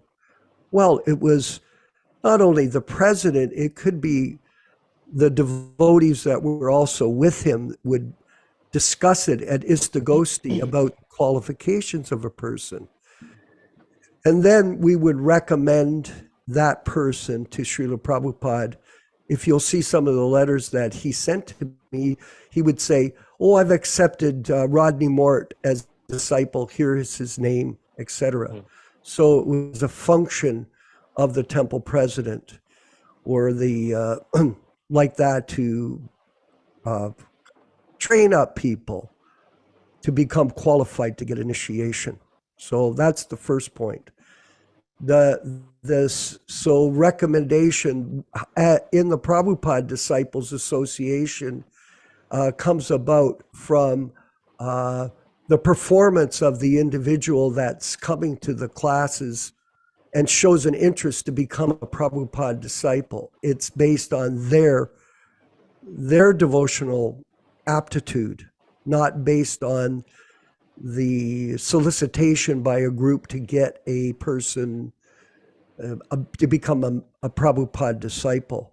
Secondly, Ritvik, the person, the Ritvik system, it's not a Ritvik Acharya system. This is a process where you're initiating a person in the Ritvik system of performing the initiation on behalf of Srila Prabhupada, like that. So it's a system.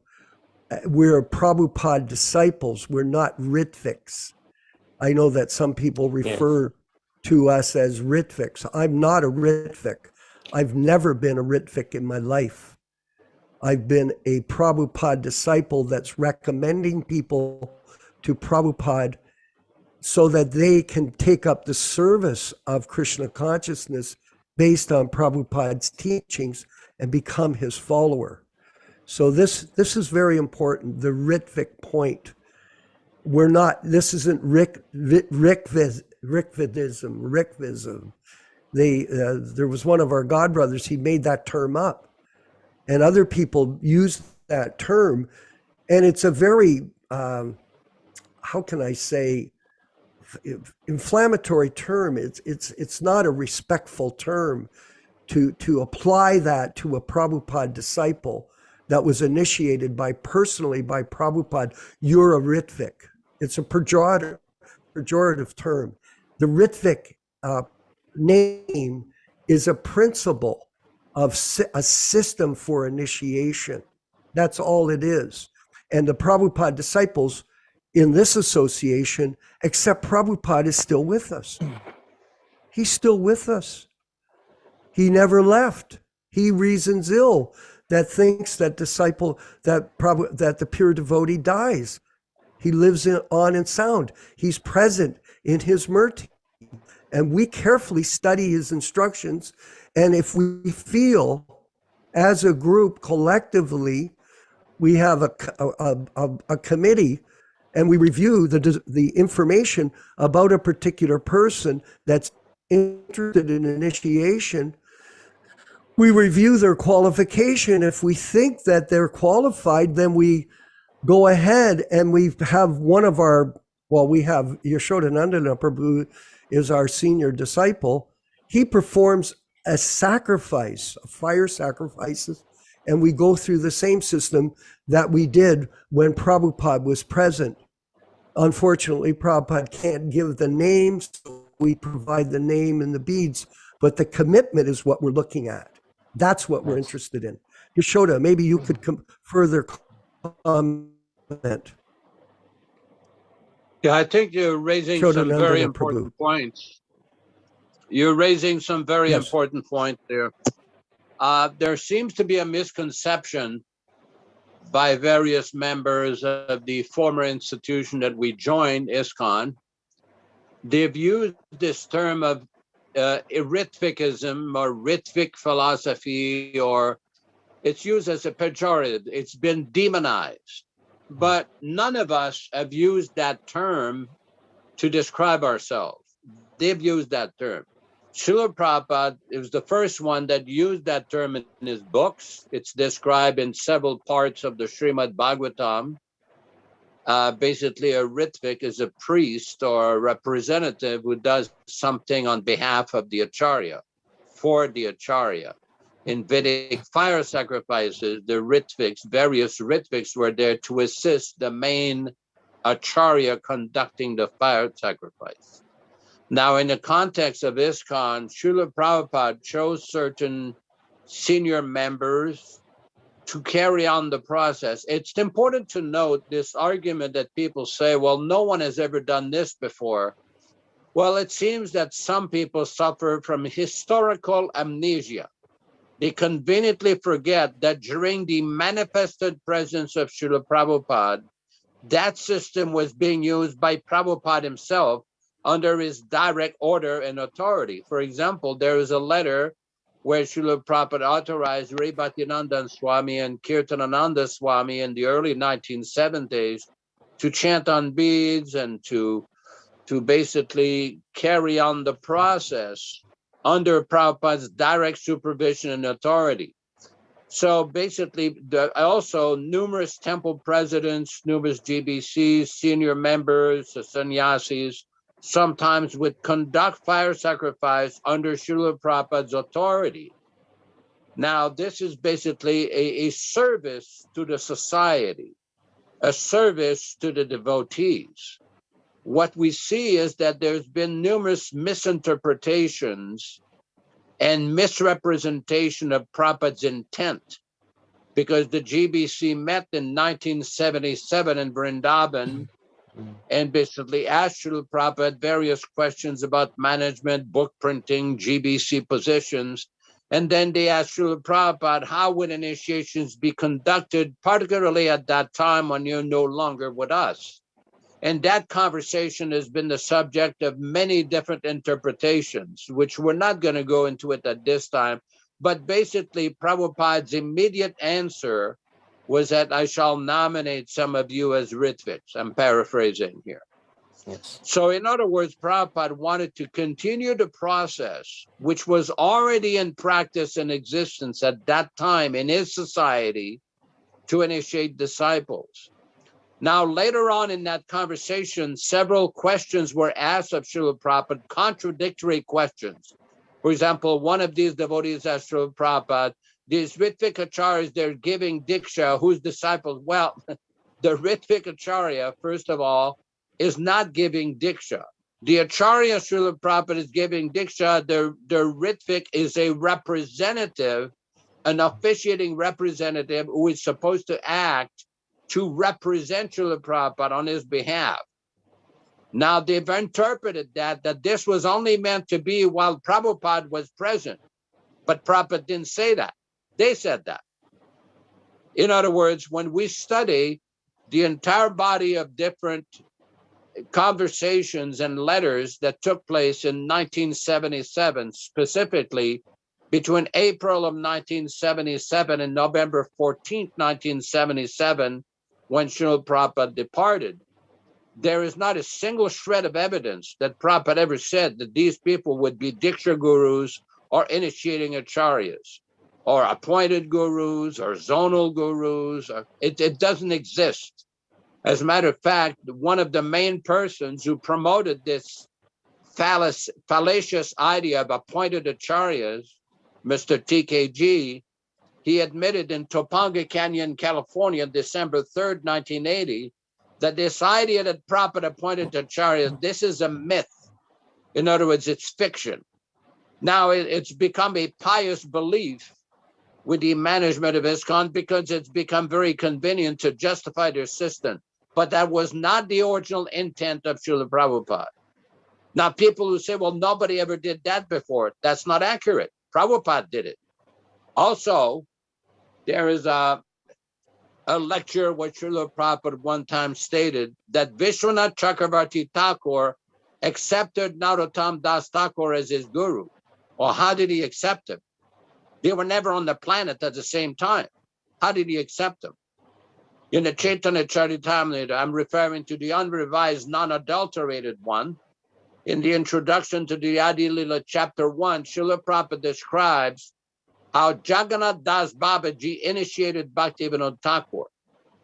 In their revised edition, the adulterated edition, they changed that to reflect that Jagannath Das Babaji accepted Bhaktivedanta Thakur.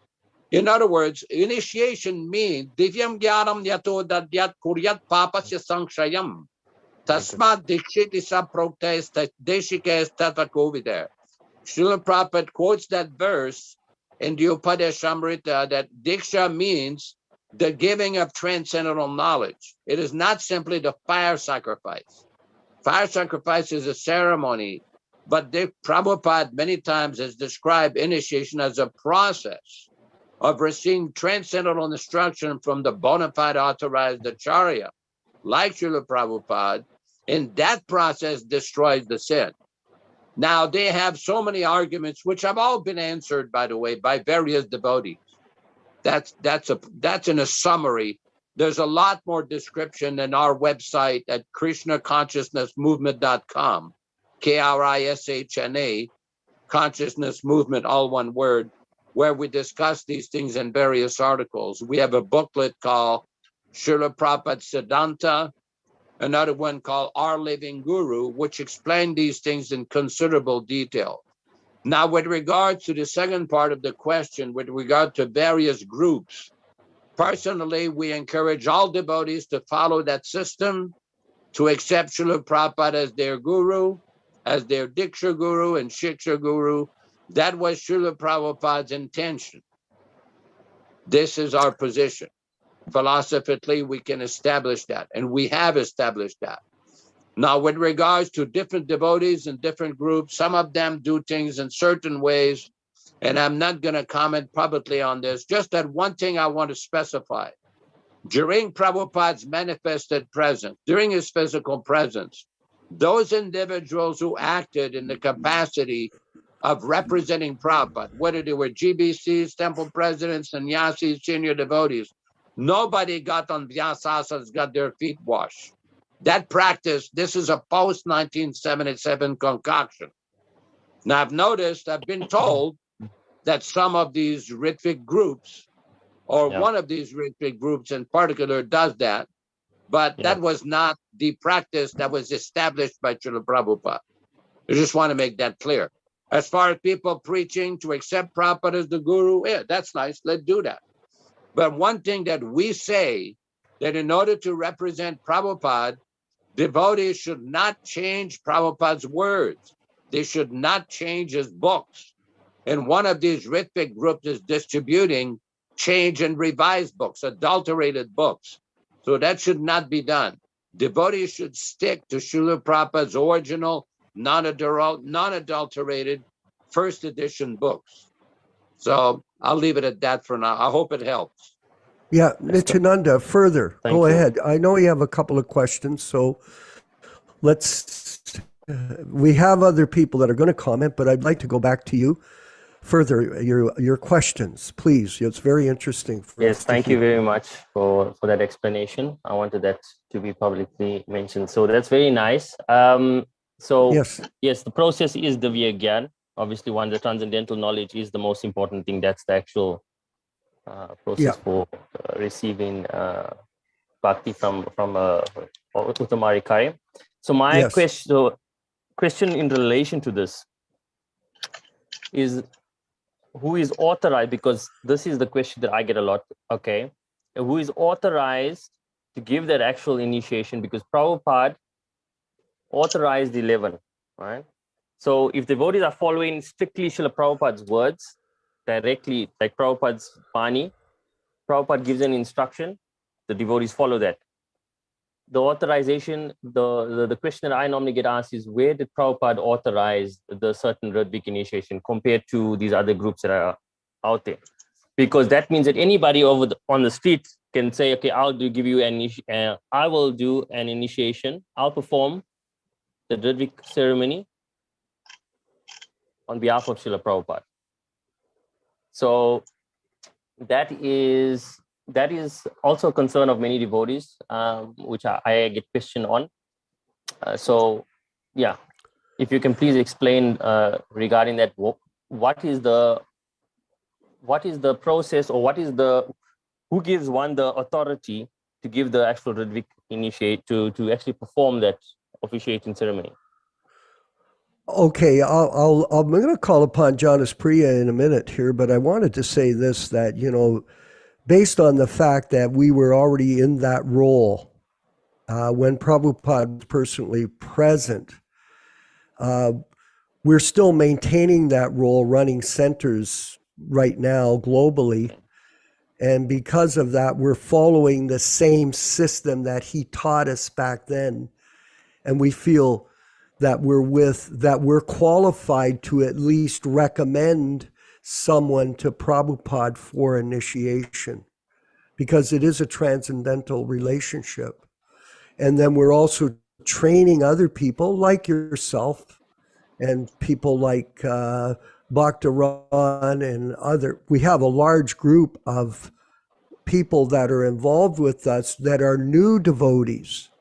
And we want to pass on this tradition to them, so there's a proper understanding of how someone can become a Prabhupada disciple transcendentally. This is the mistake, Nityananda, that a lot of people make, that physical presence means that the guru is there. No, the guru lives in sound vibration, and he lives with his disciples. So we're fortunate to have a large group of disciples that are able to share this opportunity without confusion to other people. And it's our hope that they understand that it is our goal to preserve the disciplic succession and Prabhupada's position through our association. Jonas Priya, maybe you could. Jonas Priya is also a Prabhupada disciple living Nityananda in Hawaii. And he's been involved in devotional service for years and years. And he might like to share a few points here. And then we have Hare Krishna, glories to Srila Prabhupada. Please accept my humble obeisances. I think the question that Nityananda Prabhu is asking is more what is the standard, or what qualifies a person to proceed with a Ritvik initiation. So my understanding is when Prabhupada wrote that 11 names, he felt that at the time those persons were qualified for that. And so somebody asked Prabhupada, what about Brahmananda Srila Prabhupada? And Prabhupada said, he has to correct himself first. So this is very important, that whoever is performing these Ritvik initiations has to be truly following the process. And he's not inventing anything. He's simply just doing what Prabhupada told us to do. Very, very, very simple. It's not a complex thing. So that's my understanding, is that if you're truly following everything, you're a living example of what you're preaching, then you're qualified. 100%. You don't need to be authorized or stand by a group or an organization. Mm-hmm. You have to be an example. You have to be a living example. Yes. To the best of our ability. Go ahead, Nityananda, please. So I have another. So in relation to that, the Gayatri was for second initiation. The Gayatri mantra and the Kama mantra that Prabhupada gives. You'll follow the same procedure that y'all used to do when Prabhupada was physically present? Well, Yaśodā could give the answer to that, but we do use the original tape of the Gayatri mantra for him to speak it to the student that Yes. would become qualified for that initiation. So that's how. But again, it's the same principle. Yes. Hold on for 1 second. I'm going to call upon Vishva Garuda. I see that he had his hand up and he wanted to share some information. Vishva Garuda, please, if you could. Your microphone, please, sir. Prabhu. It's not on. It is showing it is on. I don't know if you Okay, can't hear. speak. Yeah, we can hear it now. Speak up. Okay. Hare Krishna. Dandavats, Prabhuji. Thank you. Hari Bol. Hare Krishna. So, just I know you all have covered everything what Nityananda Prabhu has asked a question, but I thought Yes. I wanted to draw the attention a little bit differently, because Okay. we all know this initiation process of doing the fire yajna, giving the mala or giving the name, these are three external features of the initiation, which is simply a formality. Yes. And since we are not within the ISKCON umbrella right now, and why are we focusing so much on the person to give this mere formality only, when the actual initiation is dependent on the disciple's commitment, which makes it a real initiation? Why not we focus on that? And I think during course of time, whatever the providence allows, then yes, if everybody, the present ISKCON members, they accept this process, then we are happy to accept whatever they are saying. Go appoint 3,000 people to act as Ritvik Acharyas. We have no problem with that. I have a personal experience with Jayapataka Maharaj. After the entire episode, I personally asked him after the whole conversation. I was also not part of Bangalore at that time. Then I asked him very candidly, Maharaj, please tell me one thing. What is your role? Can you hand over a disciple's hand in Krishna's hand in Goloka Vrindavan? Can you do that? Why are you claiming yourself in this role? Then we spoke in a very friendly manner, and he put his garland, with his body language like that. We give a hug and all that. And then he said, Vishwapran, our business is to take you to Prabhupada. Then I said immediately, is this not what every single disciple in ISKCON is supposed to do? We all have to take everybody to Prabhupada. So how are you doing anything different? What is it you're not doing anything different? Then he smiled, and then he didn't have anything to say. Then he said, okay, why don't you do one thing? Your wife didn't take initiation. Why don't you get her initiated? So then I said, no, she is going to be initiated by Prabhupada. He said, where did I say no? You just tell her to sit in the yajna. You are the husband. You give the name to her. You give the mala. That's all. I said, okay, I have no objection to that. So he did that. And in fact, my wife's name is not in his disciples list at all. So he actually did a Ritvik initiation. My point is, what is happening is, because this word Ritvik initiation or Ritvik Ācārya is so demonized, when we approach this topic without using these words, maybe, being very friendly with them or whatever way, we break this cycle of confrontation and talk in a very sympathetic way. Maybe, okay, it's a genuine mistake, whatever happened. Let's, approach it in a different way. Maybe there will be a change of heart. That's all. I'm not saying it's not at all easy what I said, but I just thought I'll share this one thought. And again, back to Nityananda Prabhu's question is that let's not have any single person take that role of being a Ritvik Acharya and just guide people to be disciples of Prabhupada directly. That's all. They are disciples of Prabhupada because they're following the discipline of Prabhupada. That's all I wanted to say. Yes, and that's exactly, Prabhu, the point. I'm going to give an example of myself, that over the years, I've been carrying on at different stages of preaching to new people, and we have some success. How many people have we recommended for initiation? Only recently, I recommended someone from Las Vegas who was on the verge of death. And he had shown a commitment since the early 70s towards Prabhupada as his guru, as opposed to being forced to take initiation from Romeshwar.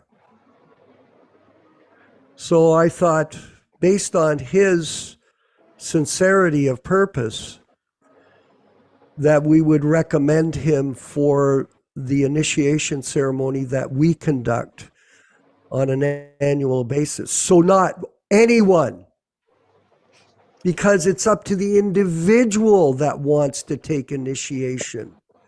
Like you said, it's up to their commitment, but it's up to us to examine if they have the proper understanding of what commitment is. You have to be qualified. So if you want to be qualified, just like at the hospital, they have a team of surgeons. When I had my cancer treatments, I was treated by one of the top cancer surgeons in the world from Hamilton here at McMaster. He has a team. They examine the condition of the soul of the person, and then they perform the surgery, but he is the lead surgeon. That's the system. So with us, we're scientists here. Prabhu, Vishva, Garuda. We're scientists. We study the characters of each of us and others, and then we determine collectively if this person is actually committed. Look, you don't have to take initiation to be committed. It's not necessary. That's up to you. No, I think we are not talking about the qualification of the disciple. We are talking about the qualification of the Ritvik Acharya here, I thought. The Ritvik, this is a process. Correct. This is a process. I'm not denying that. My point is, when there is no system in place right now, because we are not using this ISKCON umbrella or whatever, because we all understand Prabhupada created ISKCON and he said, it is my body. That's why we are concerned about talking about that organization. Otherwise, we don't have to. We don't even have to. We just follow. We're not talking about them. I didn't mention them at all. I didn't mention ISKCON group. Did I? Did I say ISKCON once? No. No, I'm saying. That's not the issue. The issue is the qualification of people. No, so there are two things. We are talking about qualification of the people and versus qualification of the person who is giving the initiation. I thought his question, at least I thought his question was only talking about who should give the Ritvik initiation. I'm not talking about the disciples' qualification. Yes. Okay, fair enough. Well, we are in a position to do that because we're senior Prabhupada disciples. Is there a value in that, Prabhu? Let me ask you that. Then, no, it's very valid point what you said. Then people like us who are not disciples of Prabhupada, because I have not seen Prabhupada and I have not, then what happens next? No one said that.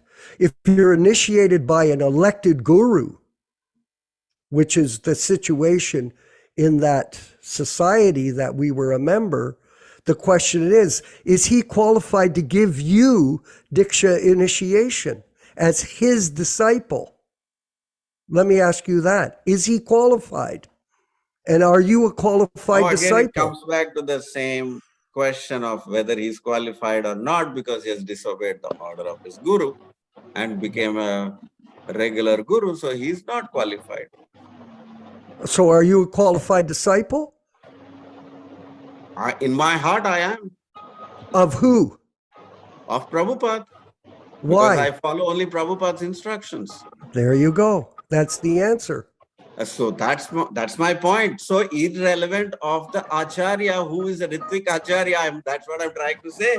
You answered Yeah, you're my not question. qualified by that initiation. You're qualified by your Practice. your practice. So Exactly. we're the supporting Ritvik that. Acharya is irrelevant. That's my point. You answered the same question.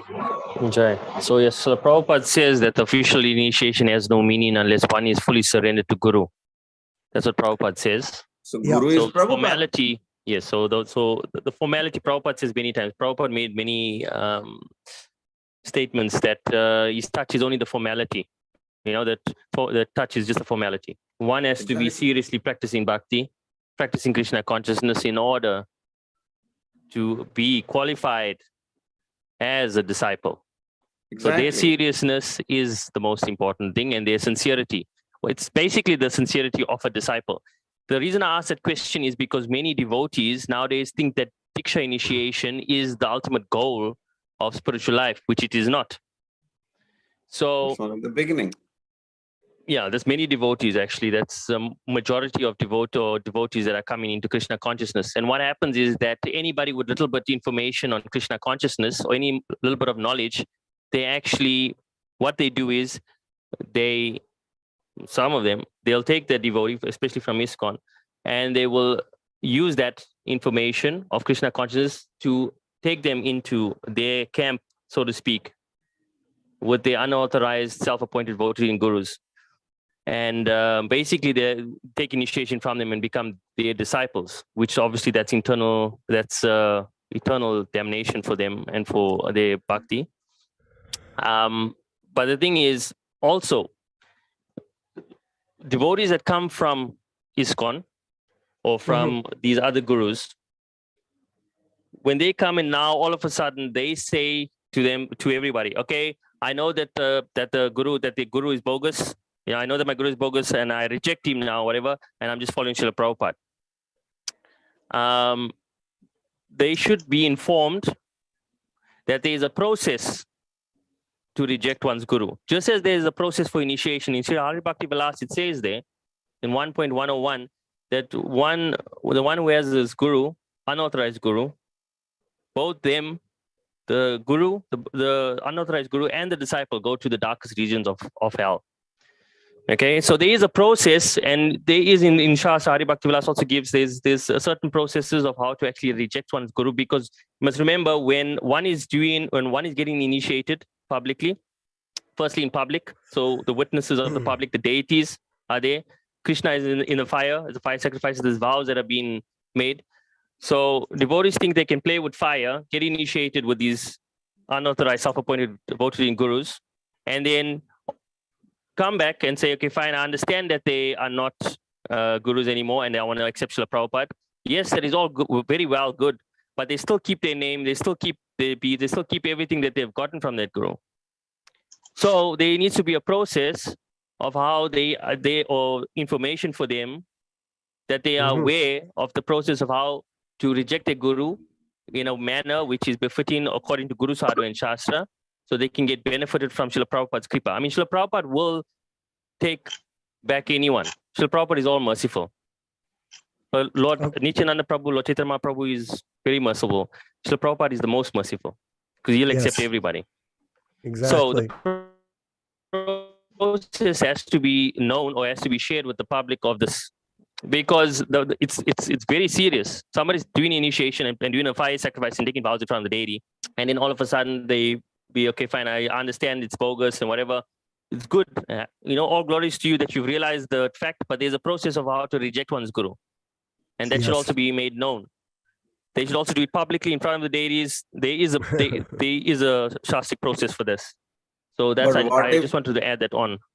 But what if he was never a guru to begin with in the first place? So he was just a Ritvik. They go to hell. So they go to hell. Whoever they follow, Prabhu, whoever they follow, they go with that guru. Whoever that person is, they are my point is, so all of us who took initiation and now accepted Prabhupada has to take another name. No. It's not about that. It's about it's about rejecting publicly. There is a process. I can share some injunctions with you after the class. I can actually share some of that with you. But there is actually a process for all of that. Because one who does sacrifices and makes vows, right? That's a very serious thing. It's a very serious thing. That's why they say that one should not take initiation whimsically. And a guru, or obviously these gurus are just taking on many thousands of disciples without concern of. Srila Prabhupada said that one should not take on many disciples because it's a very risky business. But what they're doing is that they're actually taking on disciples. And because of the little bit of knowledge of Krishna consciousness, see, I understand them to be as Maya Pratigyani. They have the knowledge, but they do not have the essence. They do not understand the essence of Krishna consciousness. They don't understand the essence. The path is through Srila Prabhupada, is through a Vaishnava Acharya who is a Nitya Siddha of Goloka Vrindavan. So those devotees, whoever's going to ISKCON or other Ridvik camps, whoever, they basically, these self-appointed voting gurus, right? They should understand that their guru is not a Nitya Siddha. They should first find out if this devotee is a Uttamadhikari and benefit, and how can I say? He should be a Nitya Siddha, because when you come into the stage of bhava in the 9 processes of bhakti, your spiritual master has to reveal your Swarup Shakti, your eternal spiritual form. So if they do not know their spiritual form, how will they give their disciples the information of what's their spiritual form? There's this process. What is their spiritual form? What is their complexion? What is their service? What is, who's their family in Goloka Vrindavan? All of that has to be revealed to them by their spiritual master. So devotees are not very intelligent because they don't study Srila Prabhupada's original books. Therefore, what they do is they just go with the society, with peer pressure, and ISKCON canvases like this. The disciples canvas. I've been canvassed many times through my Krishna conscious life. Devotees tried, but they failed miserably. But anyway, the thing is that one should understand this, that there is a process to be followed. We can accept Srila Prabhupada in our heart. That is 100%. We follow Srila Prabhupada's Divya Gyan, the transcendental knowledge. That is the actual process. Because this is another thing. I've asked a question to these other groups as well. Which I've asked groups? a question. What group? To ISKM, to IRM, to Bangalore, to all other groups. Most. That's okay. Yes. You can ask these questions to them. That's quite all right. Yes. We're going to be coming to the end of the discussion, and I wanted to have Yaśodā speak further, but I want to be clear to both Vishva Garuda and to you that we're not soliciting disciples, but we are soliciting supporters of the mission of Srila Prabhupada, which is to spread the Sankirtan movement, which is what we're doing. That's what this is about. As far as initiation, that's for a few select people that are very serious about what they want to do with their life. If you don't think that initiation is a valuable thing or a recommendation from our group is a valuable thing, don't do it. Just stay where you are, do what you want to do, and carry on with your relative understanding of this philosophy, because everybody has a point of view. But some people do understand what the reality of this philosophy is. And then you have to decide amongst yourselves if you think it's qualified. Like, for example, we have a Brahminical council of 10 devotees that review the application of one person. So say Vishva Garuda came to us and said, I want to become a Prabhupada disciple. We're going to qualify you, Vishva Garuda. Do you think is that allowed? Not one person, 10 people will look at you and say, why do you want to become a Prabhupada disciple? And after we examine you, we determine, yes, just stay on as a Prabhupada disciple in your own heart, or go do it in front of a picture. But as far as a fire sacrifice in our situation, no. No. That's what we would do for you if you came to us. If you say you don't want to, you're still welcome, brother. We want everybody to be with us, but not everyone is qualified according to our standards to become a disciple. If you think we're not right, then don't come. Just go away. Just leave. Go with somebody else. There's lots of people you can go to. Like Nityananda said, Prabhu said, there's this ISKCON Singapore group. Go to them. Go let them. Go to the IRM. Join them. Go with Radhanath. Go with Jive. Do whatever you want. But don't come here for that, because we won't give it to you. That's as simple as it is. Yaśodā-nandana Prabhu, could you comment, please? Okay, let me just specify a couple of things. I was in Vrindavan when that letter, that July 9th, 1970 letter came out. I was the first devotee who saw that letter when Tamal Krishna showed me that letter. I asked Tamal Krishna, so what does this all mean? And Tamal's explanation, this means that initiations will be conducted on behalf of Prabhupada. Then I asked him, so what about after Prabhupada departs? He says, there'll be ritviks. That's what Prabhupada said. It's all on tape. Okay, then he denied he ever said that, but he denied a lot of things. Now, I just want to specify one point here. Although Srila Prabhupada made many statements that initiation is a formality, in one Back to Godhead article, Srila Prabhupada said that your seriousness to chant Hare Krishna and follow these principles, that is your real initiation. There's a lot of statements at different times by Srila Prabhupada in that connection. That's true. We don't deny that. But the reality is, during Prabhupada's manifested presence, called prakrita, is direct physical presence, he did conduct initiation ceremonies. Now, I know that the initiation ceremony is not the only thing. Initiation is the process. But Prabhupada had a specific way of conducting initiation ceremonies. It's interesting, in the early 1970, when Prabhupada went to India, he sent a letter to the person in charge of the Gita press in Gorakhpur, India, named Hanuman Prashant Podar, who was a very influential and prominent Vaishnava in North India. And Prabhupada explained in several pages the whole process of the Krishna Consciousness movement, how he started, did the books, and the process of how he initiated devotees.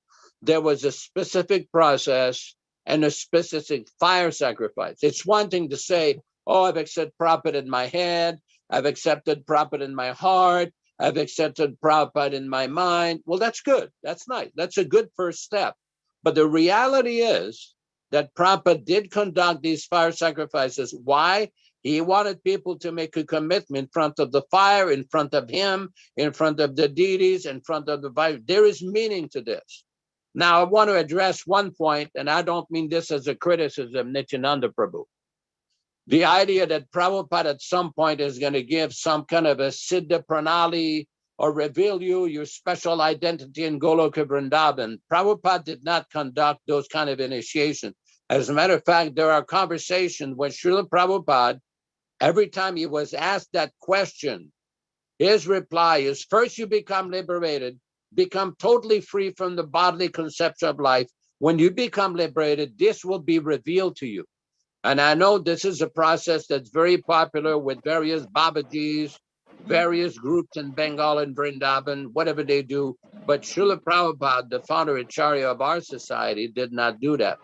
With regards to the question of who is authorized to carry on, ISKCON took a special interpretation that these conversations with Srila Prabhupada on May 28th And on July 9th, that these conversations meant that they had been somewhere or other appointed as acharyas.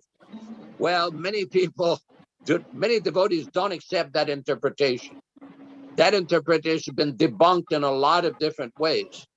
The problem with the current devotees who claim that they are following Prabhupada or accepting Prabhupada as the guru, many devotees say, well, they're very disunited. Well, we're all united that we accept Prabhupada as the Acharya. We're all united. We accept Prabhupada as the initiating spiritual master, that Prabhupada is the transcendental authority.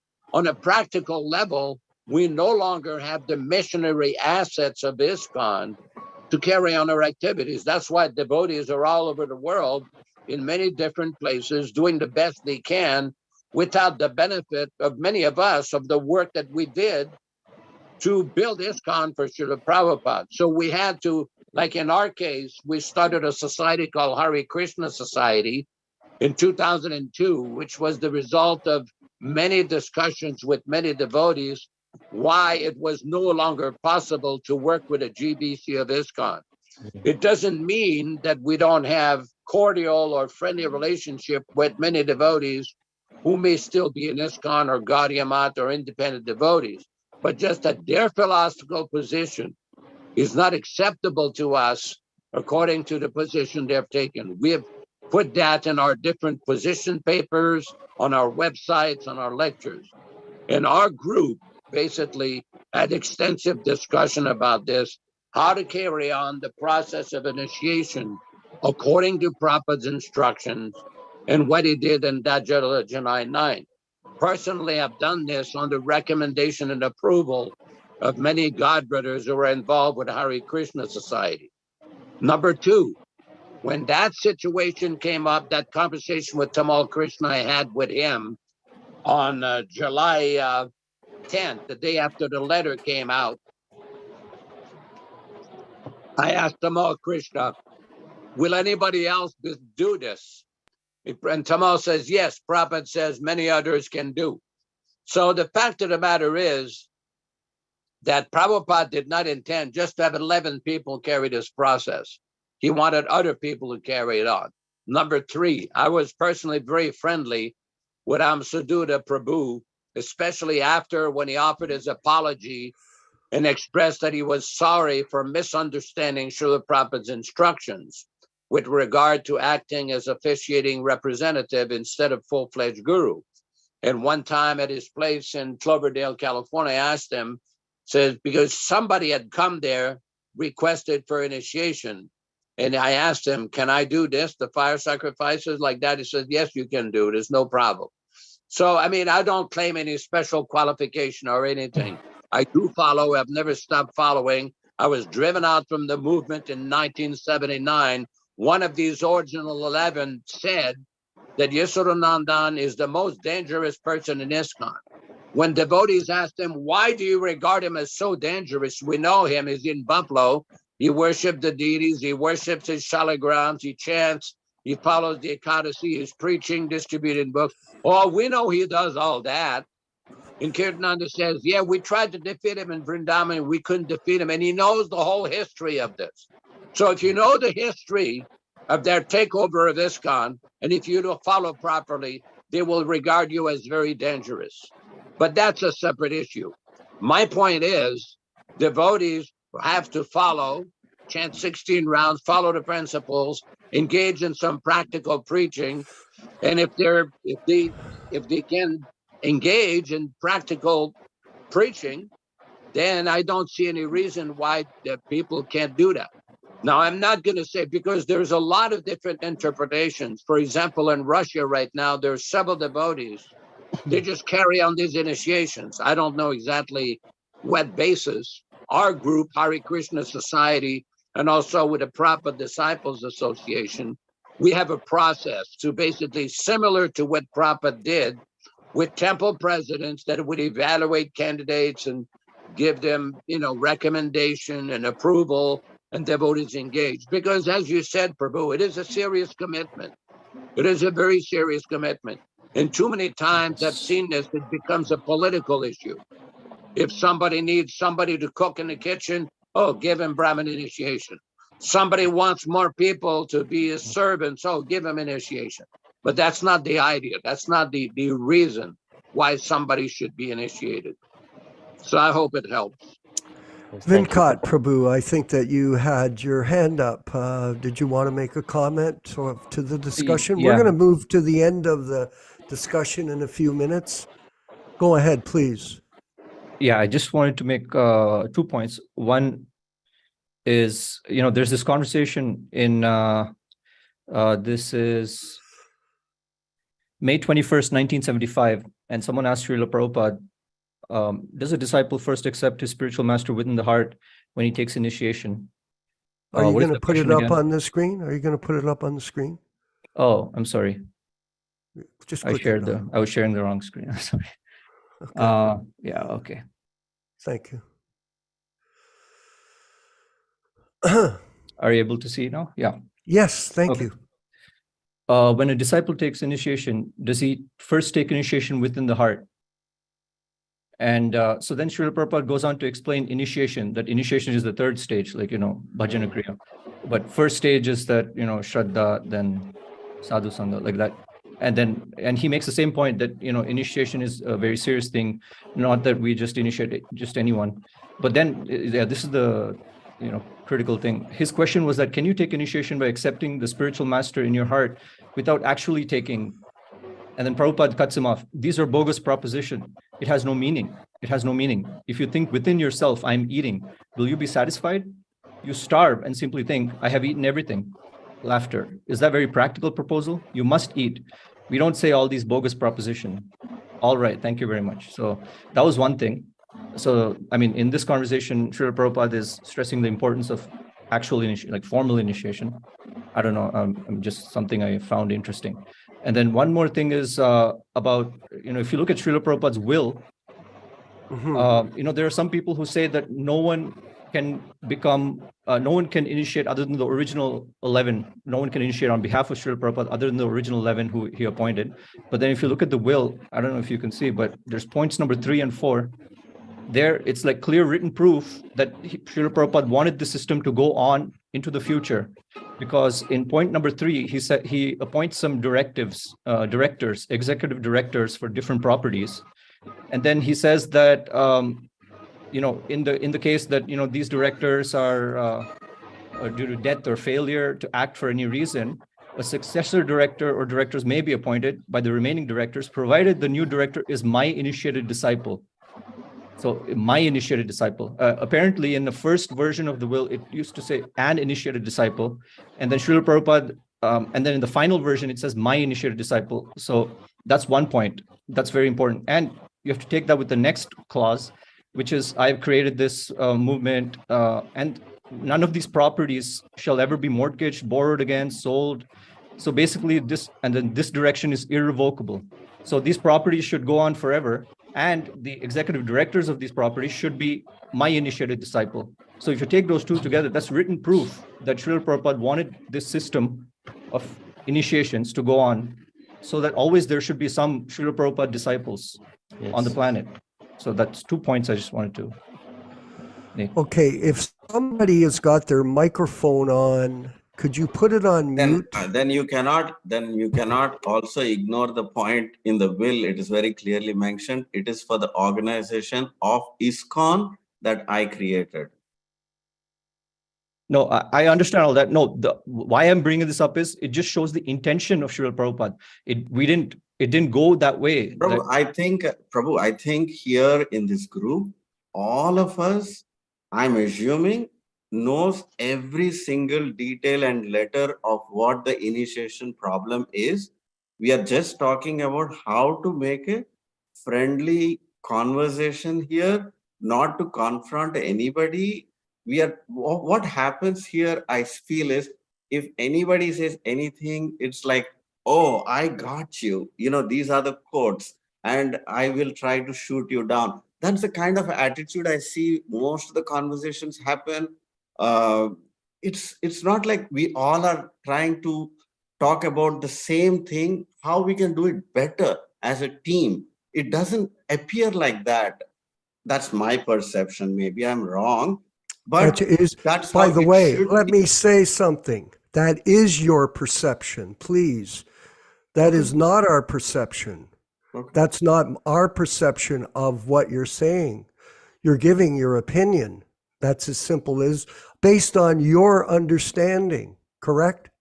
Isn't it? Yes, I'm That's all you're doing. very, yeah, I totally agree. I totally agree. But you're But pointing the finger at us. is, You're pointing your finger at us. no, Who's us? I'm extremely sorry, Prabhu. I did not point fingers at anybody. I'm You just said it. expressing I'm really sorry. Please accept my real apology if I really meant it that way. Maybe my bad English. It's not my first That's language. what you said. Okay. No one I'm very here sorry, has Prabhu. brought that Please up. accept my apologies. Oh, thank you. It's not a question of that. I'm just pointing out how you sounded when you were speaking here. Okay. You pointed the very finger sorry. at us. We're not doing that at all. In fact, we're having this discussion because we wanted to hear everybody's viewpoint and try to clear the air so that you have a better understanding. You specifically have a better understanding of this philosophy because we're hoping you're coming here for that reason. We're not here to debate you. We've already decided what the conclusion is, by the way. Okay. Do you think you're going to convince? Are you trying to convince me of what we're doing? I don't understand the philosophy well. That's all. Maybe it'll It's take me not a some more time. question of that. That's not the issue. The issue is why we're here. What is the reason why we're here? Why we're taking our time to have this discussion and have you speak? What's the reason? Give me your answer. For me, I just think in my little understanding, I'm trying to understand how other devotees are doing, conducting this problem of when we are preaching to other devotees, how to bring them to Prabhupada. That's all my understanding is, to see how others are conducting this ceremony or whatever, ceremony or no ceremony, but to bring devotees to Prabhupada, closer to Prabhupada. So I'm just trying to learn it on my own. I'm not part of any organization. I don't desire to be part of any. I was in a leadership position. Whatever reason, I don't want to be anymore in that situation, but I want to be a devotee. I want to serve Prabhupada in my little capacity. I'm just trying to understand what is the best practice. So you're observing that I can us. recommend. That's all. That is So you asked me specifically. So I'm Yes. saying why I'm coming here. That's all. Fair enough. Understand okay. what is the other ways. Yes, Prabhu. It's fair enough. I wanted to make a point. I wanted to make a point here. I've been involved in these controversies right from the start. I was there in Vrindavan when the letter came out. I was there, and there were numerous attempts in 1977 to get some clarification directly from Prabhupada. In August of 1977, Bhagavan Das, Guru Kripa Swami, and myself were outside of Prabhupada room in late August, and we requested the late secretary, Tamal Krishna, to go to Prabhupada and ask him for clarification how the process was going to work. And then we were told, oh, Prabhupada is not feeling well and he's sick. And he said, I really know what Prabhupada wants anyway. We can't disturb him now. Later on in October, Satsvarup and Jayadvaita did the same thing, tried to go in Prabhupada's room to get clarification. They were prevented by the secretary again, who told him, Prabhupada is sick, you can't disturb him. So there was every attempt in Prabhupada's manifested presence to prevent getting clarification. The letter of July 9th was fairly clear. The system was pretty clear. Prabhupada's will was pretty clear. The system that Prabhupada had was pretty clear. What we have now in 2023, on the 20th of May, is a different situation. This is no longer the same society that was there in 1975, 76. Anybody who's a little acquainted or familiar, which I'm assuming everybody on this call is reasonably acquainted with the history of these original 11 and the history of what has happened. It comes out every day. that this is a different society. And Prabhupada saw that this could happen. That is why Prabhupada at one point said, the devotees may fail, the temples may fail, but my books will never fail. So what we have is a situation, a reason why we had to get ourselves separately organized from the management of ISKCON, because when we try to discuss with them, even early in 78, their ideas, we've already discussed everything. There is nothing to be discussed. We have already discussed. Who is we? A few of them? Then, when one Gurukul teacher asked Bhavananda from Australia, well, a lot of people.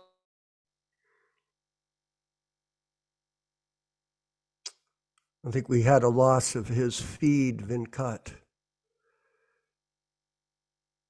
Let's see if it comes back. If it doesn't, I'm going to, let's see what happens here. First of all, I wanted to bring the discussion to a close. Or anything like that. It does not exist. It is not there. And that is why we as a group. Okay, we're having trouble with his audio. Is that right, Venkat? Are you hearing him? Yeah, I think he's back. Prabhu, are you back? No, he's not. Hmm.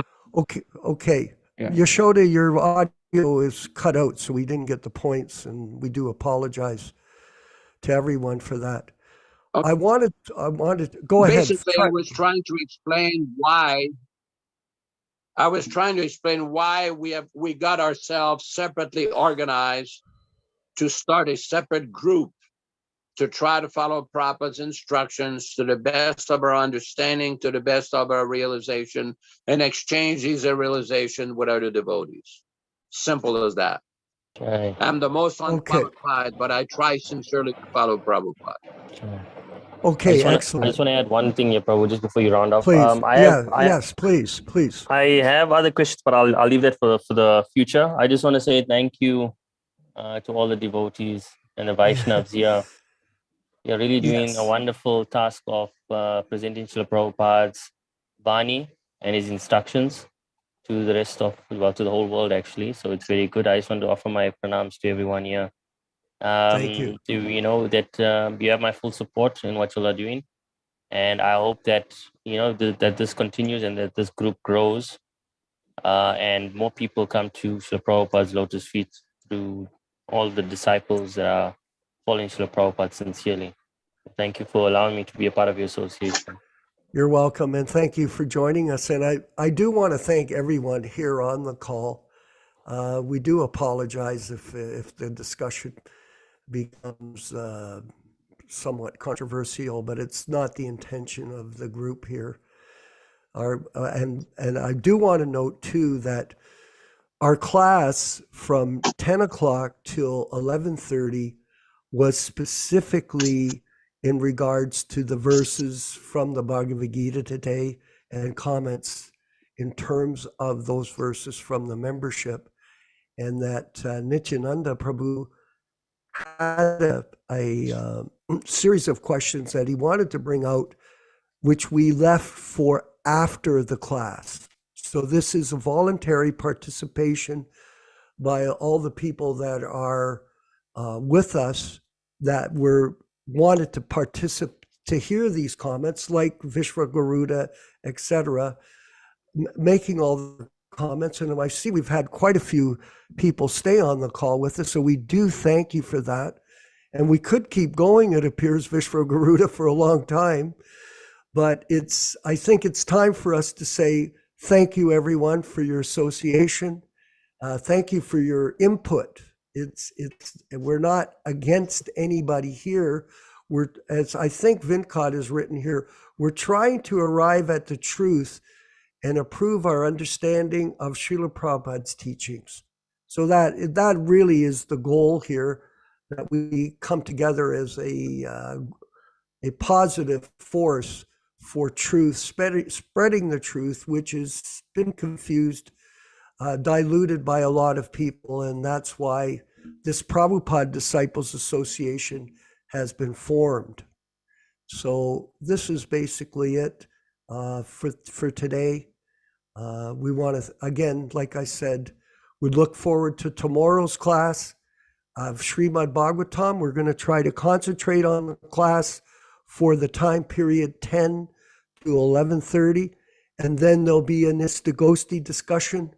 If Nityananda has more comments, or Prabhu Vishwagaruda, or Madan Devanath, or Janas Priya, or Joe Philippe, whoever's on the call, you'll be free to bring up the points, and go away and think about everything and decide how we're going to carry on to spread Krishna consciousness together in our particular areas. All glories to Srila Prabhupada. Thank you very much. Let us offer our respectful obeisances to the assembled devotees and then carry on with our process. Vanchakalpa.